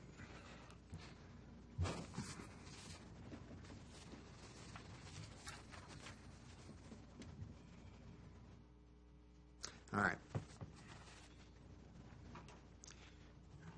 Right, okay. That's what I thought it said. Right. I just had to refresh my memory because it's been a while since I'd read it. We had been instructed to, and I quote, evaluate the current land use designation on the planned land use map for 5 parcels currently designated, blah, blah, blah, blah, blah, and have the planning commission consider whether to amend the planned land use map to change the designated planned land use of the study area to commercial. I had a discussion, again, with the town's legal counsel about this particular instruction and how we would handle it and what we should or shouldn't do as a practical and as a legal matter. And the instructions are, in essence, this. Earlier this evening, we began to consider a comprehensive plan amendment offered by a property owner. That is their right under the statute. They can initiate that at any point in time. Depending on the jurisdiction, there are sometimes restrictions as to when it is considered. Generally, it's considered once a year. We don't have any such restriction on that. And then if it's not considered during that, or if it's not initiated during that particular time of the year in those jurisdictions, where it's restricted to that, there's always a provision by which the governing body can initiate it at will. What we're being asked to do, or what the resolution contemplates, is not that. And in my view, and in the town's legal counsel's view, it would be inappropriate for us to consider or recommend a comp plan amendment like this when we are in the midst of doing a comprehensive comp plan review. It is our considered opinions that it is appropriate for us to report back to the town council that their resolution will be essentially taken, take note of it, we will take it under advisement, and we will consider the council's recommendation or request for consideration as part of the larger overall consideration of the comp plan in its entirety. But that doing it as a separate step or a separate action outside of the comprehensive plan review would not be proper and might be challengeable on any number of grounds, none of which I particularly want to go into. I'm more than happy to discuss this further if anybody really wants to push the issue. But if nobody really wants to take it up and everybody just wants to go with the legal counsel's suggestion, which I am more than willing to do, I will simply draft a note back to the town council advising them that we will take this under advisement and consider these circumstances within the framework of the overall comprehensive plan review that we're currently undergoing. Am I clear? Maybe. That's where I have a question. As I understand it, and this could really be wrong, because the owner of Robinson Paradise asked for a rezoning, we can consider it. But because the town council asked for a rezoning, we can't? In essence, because of where we're at in the comp plan review process, yes. But I'm why? sorry, semantics there. We're talking about the planned land use map. So Robinson's Paradise has asked for a Oh, I'm sorry. plan amendment. I'm sorry. And the council has wanted the commission to also look at a separate plan amendment. And long-range land use map, yeah. But aren't they both land use I'm just curious, I don't know. Aren't they both land use considerations? They are, but they're different. And in planning, I think from what we understood earlier in our class is that, going from R1 from R2 and requesting the owner, the actual property owner, is a little bit different than trying to transition a residential into commercial, because it does change the dynamics of the comp plan moving forward. That helps clarify my view of it. The issue is, if the landowner's doing it, the reasons for the landowner doing it are relatively obvious. Whether he has plans to develop part of commercial property, whether it makes more sense for him to do it from an investment standpoint or a development standpoint. He's got his reasons, and he is going to articulate those reasons as part of the application. The sense that both legal counsel and I have, and apparently this is justified by common practice within the Commonwealth, is that you do not do jurisdiction-initiated comp plan or long-range land use map changes during the period of time under which a comp plan is being reviewed in its entirety. Now, if it's for Prince William County, they do it chapter by chapter. So if you were doing the transportation chapter in 1 year and you had a long-range land use map request by the county, by the Board of County Supervisors, that's a different story. But in this case, since we're doing a comprehensive review, it raises potentially issues of spot zoning or other nefarious reasons. It doesn't look good. It's open to challenge. And it just doesn't, it doesn't pass the smell test, quite frankly, is what it comes down to. And from the town attorney's position of having to justify it if any actions were taken as a result, they would prefer that we just handle this as part of the current review and not as a separate item. I hope I'm making sense. If one of the people of these 5 parcels were to come forward individually, as did the owner of Robinson's, would that make this a similar? That would be a different circumstance. You're basically saying. Right, but then it would be that one parcel. They'd all have to come and ask for a similar action, essentially. Were these parcels commercial beforehand? Never in the history of the town. They've always been residential, Always so. been residential? Yeah. Did we ever rezone them? Nope. No. Not that part. No, they haven't been. That's all in that 300 and some odd pages of stuff. Ms. Carroll, I think some. There was an attempt at one point in time to rezone it that was withdrawn. I think Ms. Pardo, no, it wasn't Ms. Pardo. It was Ms. Pardo, I think, Mr. her property Nwitten. rezoned. It was Mr. Nwitten or something like that, I believe, that tried to rezone it 30 years ago and then withdrew the application. Correct. Ms. Pardo's, the blue Ms. house. Pardo's is Florida, rezoned, correct. But I the think other- anyone can ask to rezone the property. Right. You can come in and ask for the rezoning. The issue becomes, one of the criteria is, does that rezoning meet the vision of the comp plan? The way we've handled the Robinson's Paradise was, you submit a rezoning, it runs amok of the plan, and so what we have previously said is, okay, if you're going to propose a district that runs amok of the long-range plan, you need to also request that the plan land use map be changed so that they match. We have a balanced community, districts that match our plan land use. So that's why there's 2 separate applications. This, what the council is asking to do is just look at the land use map, whether or not to change it. And then if an individual owner wants to come in and rezone it, then there's plan support for it, if that's what they want to do. Well, I understand Mr. Chairman Weir is saying that we're already getting ready to revamp our We're in the process of holistic plan review, if I understand it correctly. What you're saying is, why not just go ahead and have this wrapped up in the whole review of the land use map, not just these individual correct, parcels? rather than prioritizing, kicking it out while you've still got the review coming out and then doing a new comp plan shortly thereafter. To Marchand's point, Robinson's Paradise did it correctly. They came in with a comp plan amendment, however long that took, I don't know. But they came in with all the bits and pieces required to do it. I left this out of the discussion of John Marshall Commons, and perhaps I shouldn't have left it out.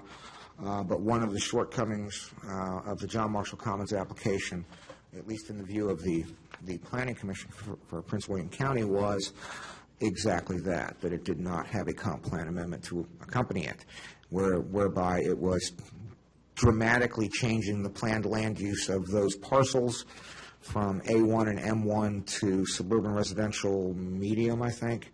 And one of the direct criticisms delivered to the applicant's representative was that there was no accompanying comp plan amendment, and if I can almost quote this verbatim from the former chair of the Planning Commission, Mr. Haynes, who stated essentially, without a comp plan amendment, the answer is not just no, but hell no. And one of the things that the applicant has been strongly encouraged to do during its deferral period is to draft, file, and pay for a comp plan amendment to bring it into compliance. So, yeah, I mean, we're dealing with, it's not apples and oranges, but kind of apples and crab apples, but there is a difference and there is a distinction that needs to be made. Full disclosure, when the council said, well, if we wish to revisit it, the designation, how do we do it? And so what we advise them, if this is what you want to do, if you want to have the commission look at it, this is how you do it. This is the mechanism. You send it to them. What I hear the Mr. Chairman saying is that's fine, but we want to co-process it with the plan, the holistic plan amendments that we're already doing. And you'll be sending a letter to that effect. I would be sending a letter, if there's no objection, I will send a letter to that effect that we will consider it as part of Is there it. a precedent for this action on the part of the town council seeking this change at any time in the past? Not that I'm aware of. Marcia? I can't think of one. Typically, it's the landowner has direct need or want or use. Typically, the landowner is the one that. We've typically changed the land use map as part of the Comp plan. comprehensive plan update of the comprehensive plan. So I can't remember a time where we changed, or the council or the commission initiated a change without being a part of that overall. It carries with it a, It's not to say that they can, it's just that's not the way it's been. it's not the way it's typically done, and in my personal view, it opens the door to all sorts of issues that aren't good or inexpensive to litigate. Like I say, I mean, my position is we're in the process of reviewing that very land use map as it currently stands and doing a standalone or suggesting a standalone amendment to the land use map while we're still reviewing the rest of it raises all sorts of issues for me. It is causing the town attorney discomfort, and he has the same concerns that I have. At least that's my take on our conversation. We're not that far from actually getting to that part of the discussion on the long-range land use map as part of the comp plan review. So, I mean, I think I'd like to save everybody a lot of heartache, a lot of heartburn, and potentially litigation if this went wrong or if the wheels came off. That if there's not if there's no dissent, I will simply send a communication back to the council that we're aware of their concerns and their opinions and their request, and we will factor it into our consideration of the comp plan at such time as we consider that portion of the land use map or when we consider the land use map as a whole, assuming, of course, that's going to be within the next 6 months anyway. So These 5 parcels, I just want to make clarification, make sure I understand where they are. Is this on the BB&T side or just like the El Vaquero side? I understand- BB&T side, and it's only 3 parcels, isn't it? The resolution says all 5, so But 2 of them are already B1. they're zone B1, but they're not planned. So they had subs in Oh, place okay. to operate. So this is the zoning map, these are the Okay. 5, and right now, the land use map has them all as residential. They're all residential. I thought we changed that. We didn't, but that house down there at the corner, the little shop, I think is running a sub right now to operate a business there. Yes, the Madison Shops. Madison Okay, Shops. AT&T is right here. Yeah. And then the house that's falling down is That's B1. listed as B1, yeah. So it'd be these 5 lots that. And those 3 lots on the other end are the ones that had the withdrawn B1 application, which is the only rezoning application, and that was now, what, 20 or 30 years ago? Yeah, Miss Pardo had it more, this was in the early 2000s, Miss Pardo had this rezoned to B1. I want to say New England was, what, 1988 or something like that? So, But in that process, the owner came and requested the rezoning. any owner Has it- would come in and ask to rezone their property. Yeah. But what becomes, what I would evaluate it against is a mutual land use plan or not, but it would always be at the prerogative and the discretion of the commission or board, excuse me, the council to say whether or not they, it's generally good practice to have them vote on what your land use plan says, but certainly within the circumstances, the council at the time must have found that this was a unique circumstance, and that's why they agreed to rezone it to B1 above the plans, so. All right. I think I have some concerns about the time frame because I know there were people here complaining about this before, which raised the issue earlier. And I'm just curious about, like, when we will address the issue. We are working on the comp plan, but this is a land use map that's already out of date, clearly, right? Isn't that what I? Plan is due for update, yes, ma'am. Yes. So do we have any kind of a reasonable time frame to address this? So when we respond back, it doesn't just go into, in Ireland, they used to call in layaway, never, never. No, we actually have.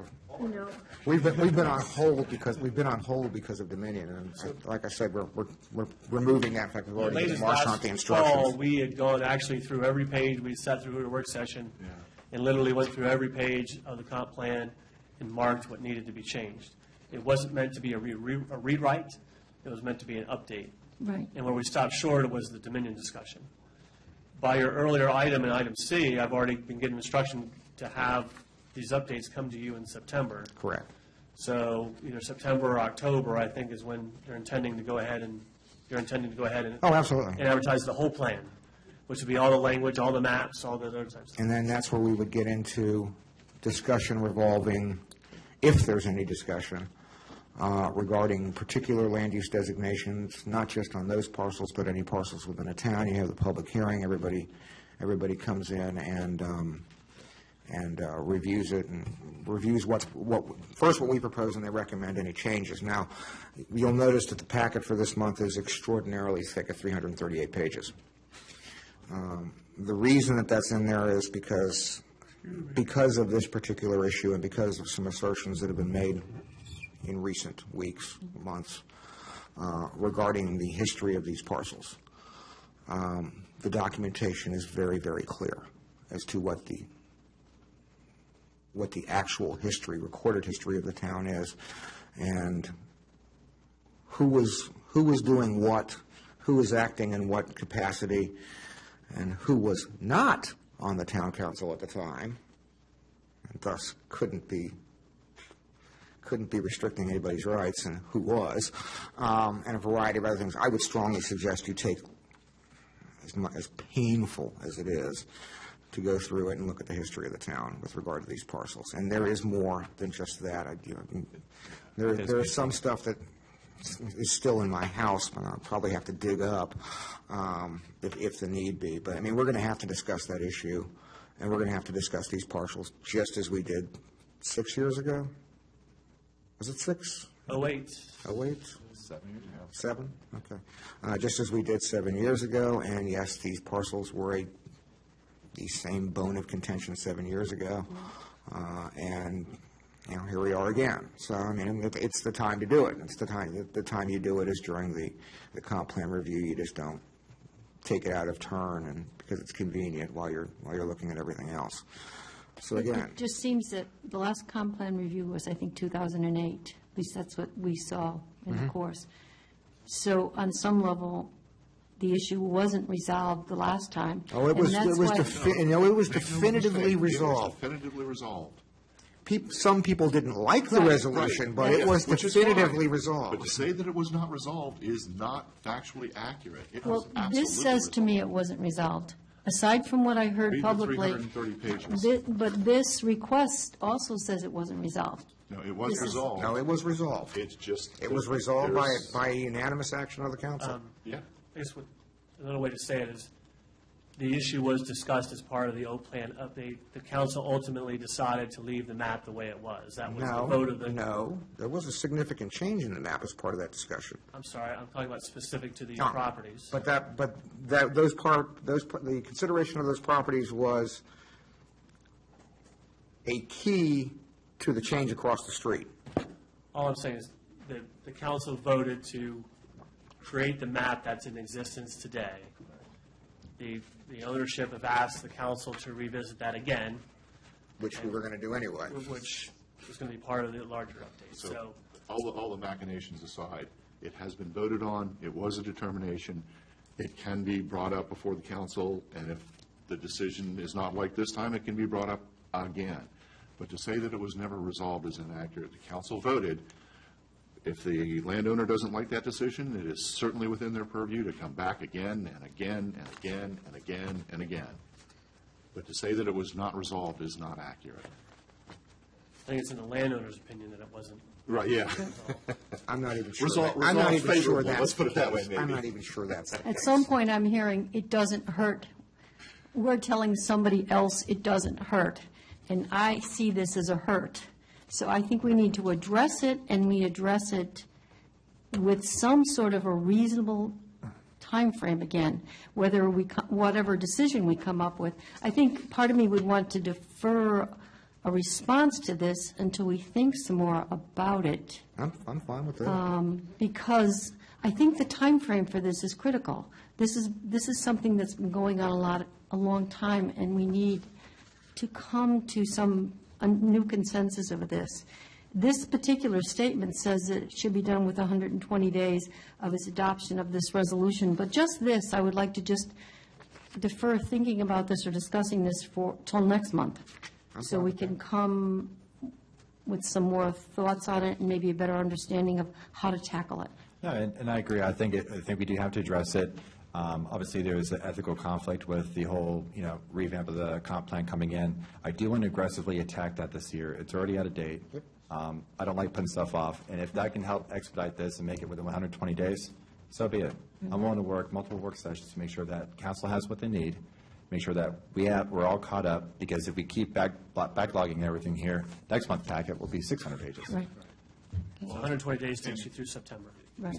And I think, to just clarify, Josh, and tell me if I'm wrong, what Josh is willing to do is do work sessions on the comp plan, not work sessions on this as an individual issue.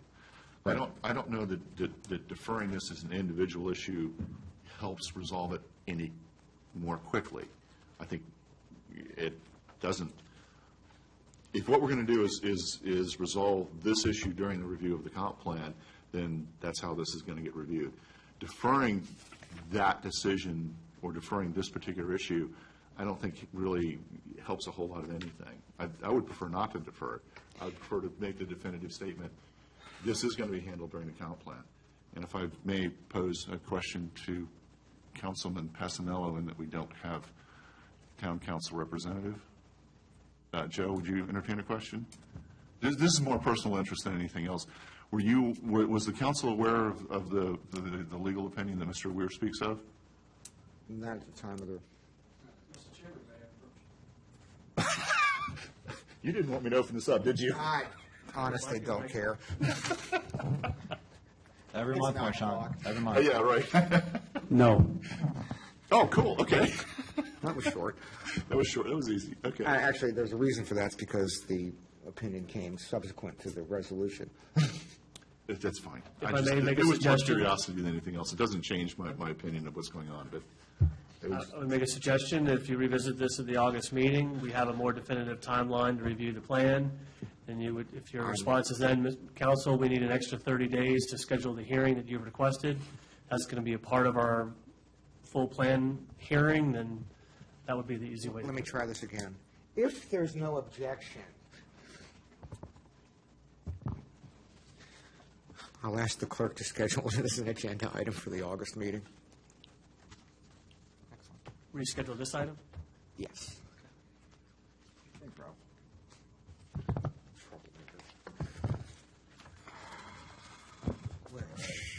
All right. Which brings us back to the beginning. as I suspected. This is a bylaw discussion. Yeah. Let's take the bylaw part first. Josh has noticed an amendment, a simple clerical correction that needs to be made to the bylaws to bring it into concordance with the current reality. I would strongly suggest everybody take a copy of it home, review it, see if there's anything else they want to amend, edit, add, whatever, and we'll handle that. Do you want to set a deadline, a hard deadline for submitting adjustments or recommendations? I will simply make it an action item for next month's agenda. Okay. And if I may, Re-adopt the bylaws, and we could amend it at that point in time. I doubt there's going to be any substantive edits above numbers. Which brings us to Article 4, which is exactly written as I thought it was.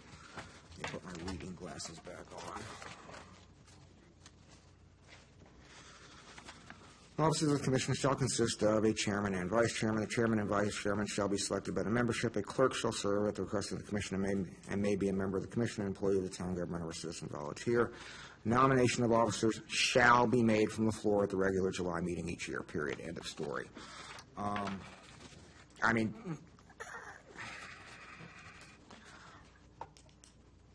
I don't mind deferring it. I don't. The bylaws say shall. Mr. Chair, if I may, other than the fact that it says I shall, or we shall elect in July and so forth, we didn't have quorum on Monday. There were a couple individuals, or I'm sorry, both the Carrolls did call in well in advance an email to notify us that they weren't going to be here. We had commitments from everyone else, and we only had 3 members here on Monday. Whether something came up, I'm not going to judge. Stuff happens.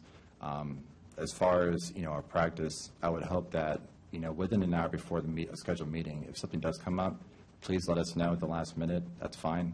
Instead of, other people coming on your behalf. So if all of us were gone and the 3 of you were here and you're waiting for me to show up 15, 20 minutes after the hour, it's a waste of your time. So as far as respecting each other's times, I hope that we don't run into an issue like this again. So again, thank you for the notification. Now with the council liaison, Mr. Cottle, he was noticeably absent for the first 3 months during the beginning of last year, and I believe that was because of personal, family, or events that were occurring. So my further motion or reasoning to push the vote now instead of waiting or deferring it to another time is simply because it has to be done. And if he's going to be out for another month or 2, I respect that. He did notify us tonight that he was going to be here. And I don't think whether he's here or not would change the course of how all of us feel in terms of voting tonight. I read Mr. Caudle's email, which I thought was very politely stated, and I understood. I didn't know who was here and who wasn't. I know that we sent Bob a note, and he sent us a nice note back. So And I have appreciate a good that. Thank you. trip. And it causes us concern to miss a meeting. And Mr. Caudle's note was polite, and I understood his angst about having a conflict for tonight's meeting and want to make it. You could read between the lines that he would like a little, I think we need to have a better process for when we reschedule. We jumped on the reschedule because we felt guilty for missing the meeting Monday. At least I'll speak for myself. So I didn't think that, how that would complicate lives for other people. It never occurred to me that by saying, yes, Mr. Caudle would be inconvenienced. I didn't think the whole thing through. So now I'm seeing he's not here. I would like him to have a say. And it does say shall, it does not say must. And that's, Shall does mean must. Shall does mean must in the plan. In legal terms, shall does mean Means must. must. You either do shall or may. That's the legal terminology. Shall does mean must. The only reason why I'm really bringing that up in the first place about Mr. Cottle, and I do believe he brings value to it. We're getting deeply off topic here. The point, Mr. Chair, if I may real quick, we can't, if we were to defer the vote, we had to defer everything else on the agenda and wait for him to be here. Whether it's a vote, whether it's a decision on, moving an agenda item to the next month or approving a recommendation to the town council, I see it as it is. It's just an agenda item. Nominations, it really just, it's a matter of who's going to run the meeting, who's going to act in the place of the person running the meeting, and moving forward with that unless anyone else has any other comments. Because, I'm going to stop it right there. I'm just going to make one comment to tie all this together. Okay. The meeting was rescheduled, and I will accept all responsibility for that. I will accept all responsibility for the date, and I'll tell you why. I polled the people that were here, including staff, Holly, Marchant, Sherry, and everybody else, and we determined a date that was acceptable to all of the people that were in attendance. The other one, nobody else was here. I didn't have a way of contacting them. And quite frankly, if this had been last month's meeting, I would have just simply canceled it because we could. That was not an option this month. We had an applicant sitting here in the room with his associate and with his plans, expecting action. We had other people sitting here for a public hearing, and deferring it indefinitely was not an option. So we chose the earliest date possible that was acceptable to everybody. We went through meeting dates next week, this week, and this was the one that we arrived at that was most practical. So I will assume the responsibility for that, and I will assume the responsibility of that solely. It's nobody else's problem but mine, but I'll take that. That being said, I think I'm a stickler for the rules. I always have been. I do it by the book, and he's right about the definition of shall. Do I personally care whether we do it this month or next month? No, I don't. But we are required to have an organizational meeting under the bylaws, and there are some who would raise questions. So at this point, I'm just going to push it and let's get it over with. If you don't mind it being deferred and I don't mind it being deferred, do you two mind it being deferred? No. Then that being a 4-2, would you mind deferring it at that point? I'm just saying I can't. Okay. Under the bylaws, because then I'm open. It says shall, and if it said may or will, or if it said anything but shall, I wouldn't have an issue with it. But it says shall, and it says it repeatedly. This is, I think Bob made clear, this is not a personal decision. This is, if you intend to follow the documentation, the laws, code, whatever you want to call it, at the town of Haymarket, it says shall. It's unfortunate from a personal standpoint. I'm going to have to take that position because, quite frankly, I have taken that position based on that word shall publicly on many an occasion, citing not only town ordinance but state code, and I have done it both at the town level, the state level, and the county level, and it would be hypocritical of me at this point in time to take a convenient interpretation of it. So that's why I called for a copy of the bylaws to be delivered. I wanted to look at it and make sure that's what it said. It's what it does say. So I'm gonna comport with the bylaws as I'm supposed to and hold it and just get it over with. I nominate Bob Weir for chairman. Given his final year in term. Is there a second? I second that. Is there another nomination? I nominate Maureen Carroll. I second. All right. How do we do this? What the town does is vote on them individually. So since your nomination was first, if it carries, then you're it. And then if it doesn't carry, then we vote on the second one. And what if it's a tie? There are That's 6 an of us. outstanding question. I don't know. That's part of my wanting Mr. Caudle here. Mr. Cottle be here. And what if Mr. Caudle will be nominated? That was another concern I had. I've already discussed this. Marchant, I'll make this very clear. There is nothing in the bylaws that precludes, excuse me, either the bylaws or the state code that precludes the town council liaison from acting as, excuse me, as chair. In fact, there is precedent for it having happened.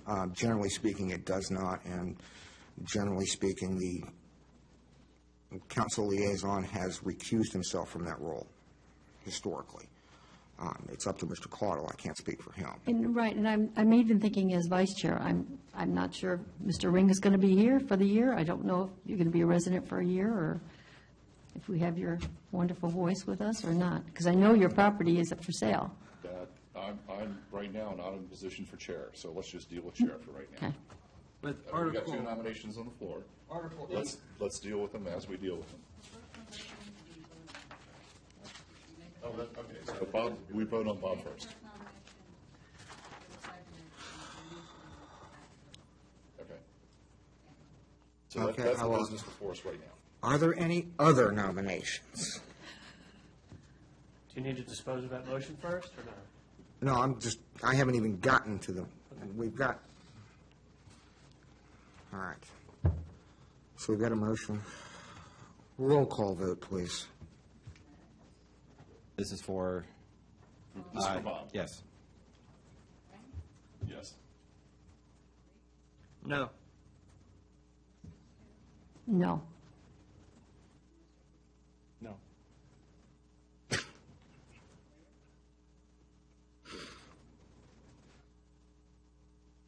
Oh, let's make it interesting. Yes. Second. Well, no. Oh, well. Since that didn't carry, do we still need to vote on you? Now we actually need another motion because you got to have a separate motion. Well, no, that was a separate nomination. Yeah, we have to vote on her separate. I think we first. have to vote on the separate Okay. nomination.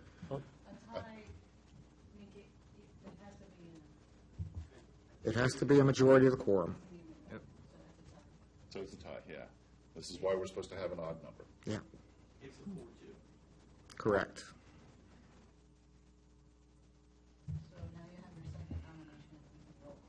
We can roll call on that one.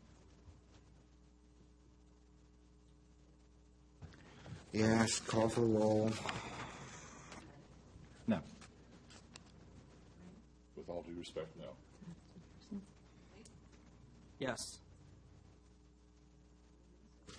Yes. Yes.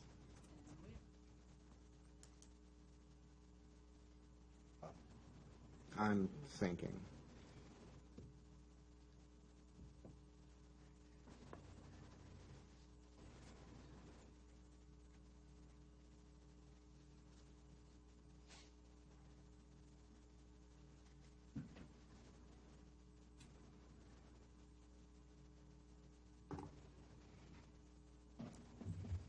No. I nominate Josh Maddox as vice chair. No. No. Chair first. Yeah, finish the chair. No, we didn't. We didn't. No, we haven't. Either vote But passed. there's, No. neither one passed, but there's, are we now permanently I will wed? solicit another nomination. Third nomination for chair. You can go around, you can vote each one of you if you want.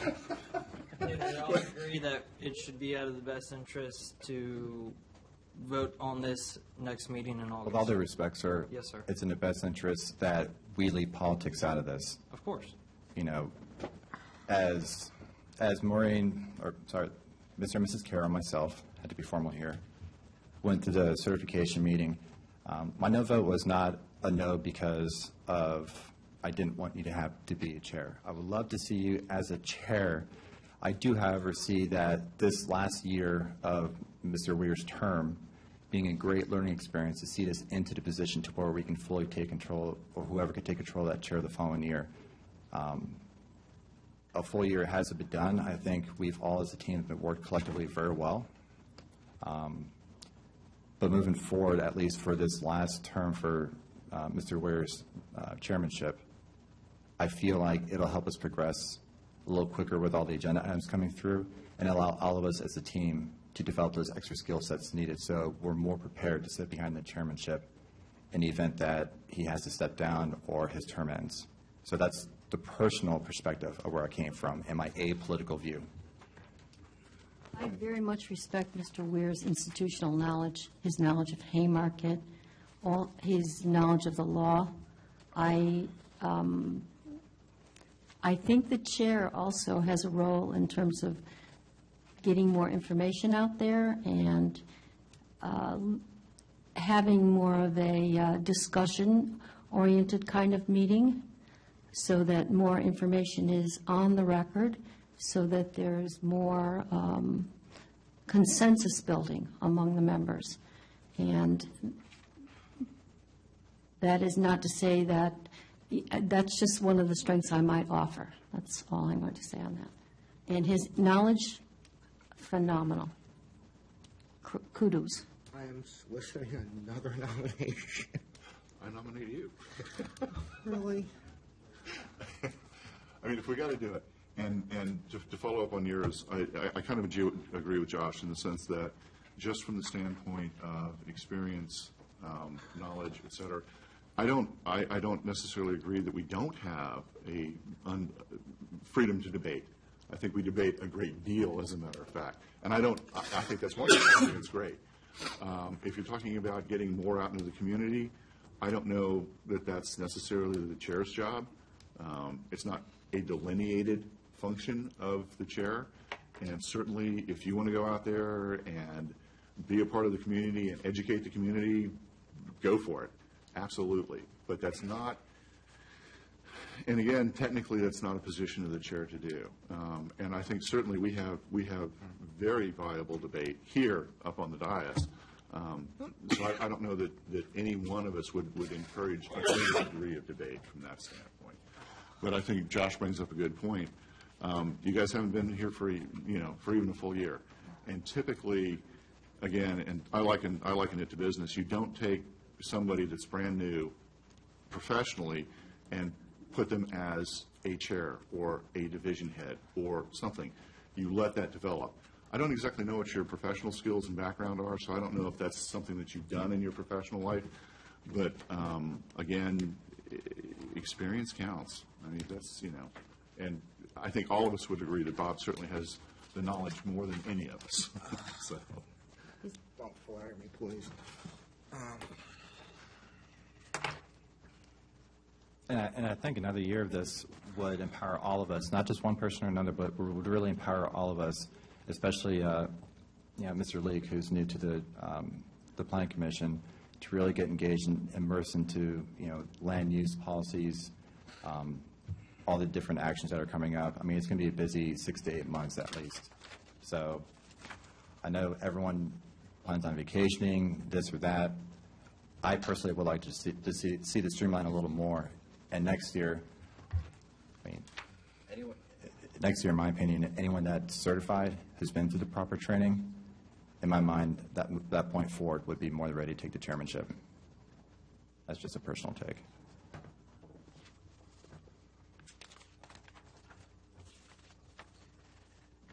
Are we waiting for a second? Being that the waiver has already gone and failed twice now, I would like to take Mr. Joe's, Passanello's, his advice being in council. What would you recommend? Would you recommend this? I know that the bylaws state we shall do this in the July meeting, but I feel like we may not be here all evening going on a 3-3 tie, and it would be nice to have a 7-member board like Mr. Weir said. That's why we have an odd number, to allow us to be able to have a tiebreaker per se. Mr. Joe? No. I'm not sure what you just recommended. That he take Mr. Caudle's place? No, sir. No, sir. As in just to get the council's advice on this matter, since we're sitting here twice now and failed on the 3-3 vote. I mean, The answer is no, because as of right now, I rule on the procedural motion. Yes, sir. Growing weary of this discussion. In which case, I can actually rule on a procedural issue. You could. I could. If I can find the basis to do it. We have a motion on the table. I nominated you again, but we don't have a motion. I can withdraw the nomination. Please. I withdraw my nomination. Thank you. Let me find a way to do this. a motion recess for 5 quick minutes while we have a quick analysis of the bylaws, ensure that we're performing this adequately. I second. All in favor? Aye. Aye. Aye.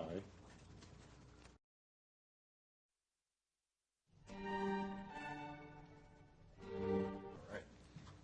Do this in the right order.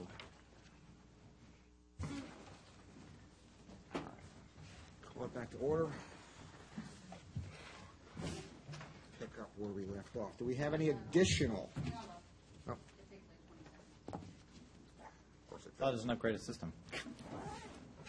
I thought it was a faster system.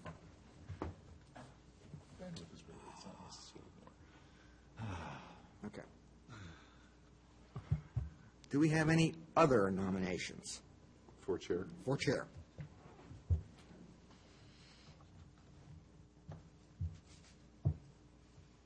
Seeing none? No, I could make one. I nominate Josh Maddox to be chair.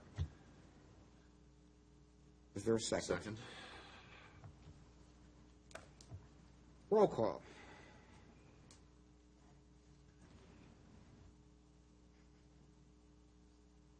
Yes. Aye. Yes. No. No. No.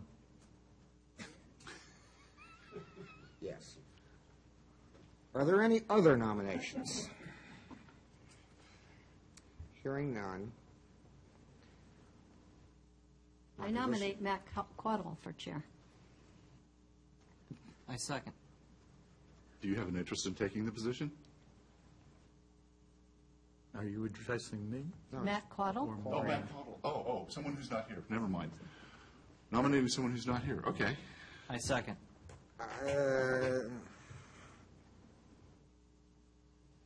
I don't know whether procedurally we can do that without his acceptance. Right, he's not here to say yea or nay. No, I'm not going to allow that. Yeah, that's, No. Any other nominations? It's an invalid motion. Any other nominations? Okay. My determination that we are at a procedural impasse. Therefore, Article 4, Section 4.4, the current officer shall remain until the August meeting, and we will take this up as an agenda item at the August meeting. Does that make everybody happy? Yes. does Okay. that mean all of the positions? All of the positions, because we're not handling the next position until the first one's filled. Okay. I just want to be clear. I'll entertain a motion. Motion to adjourn. Second. All in favor? Aye. Aye. Nays? I hear none.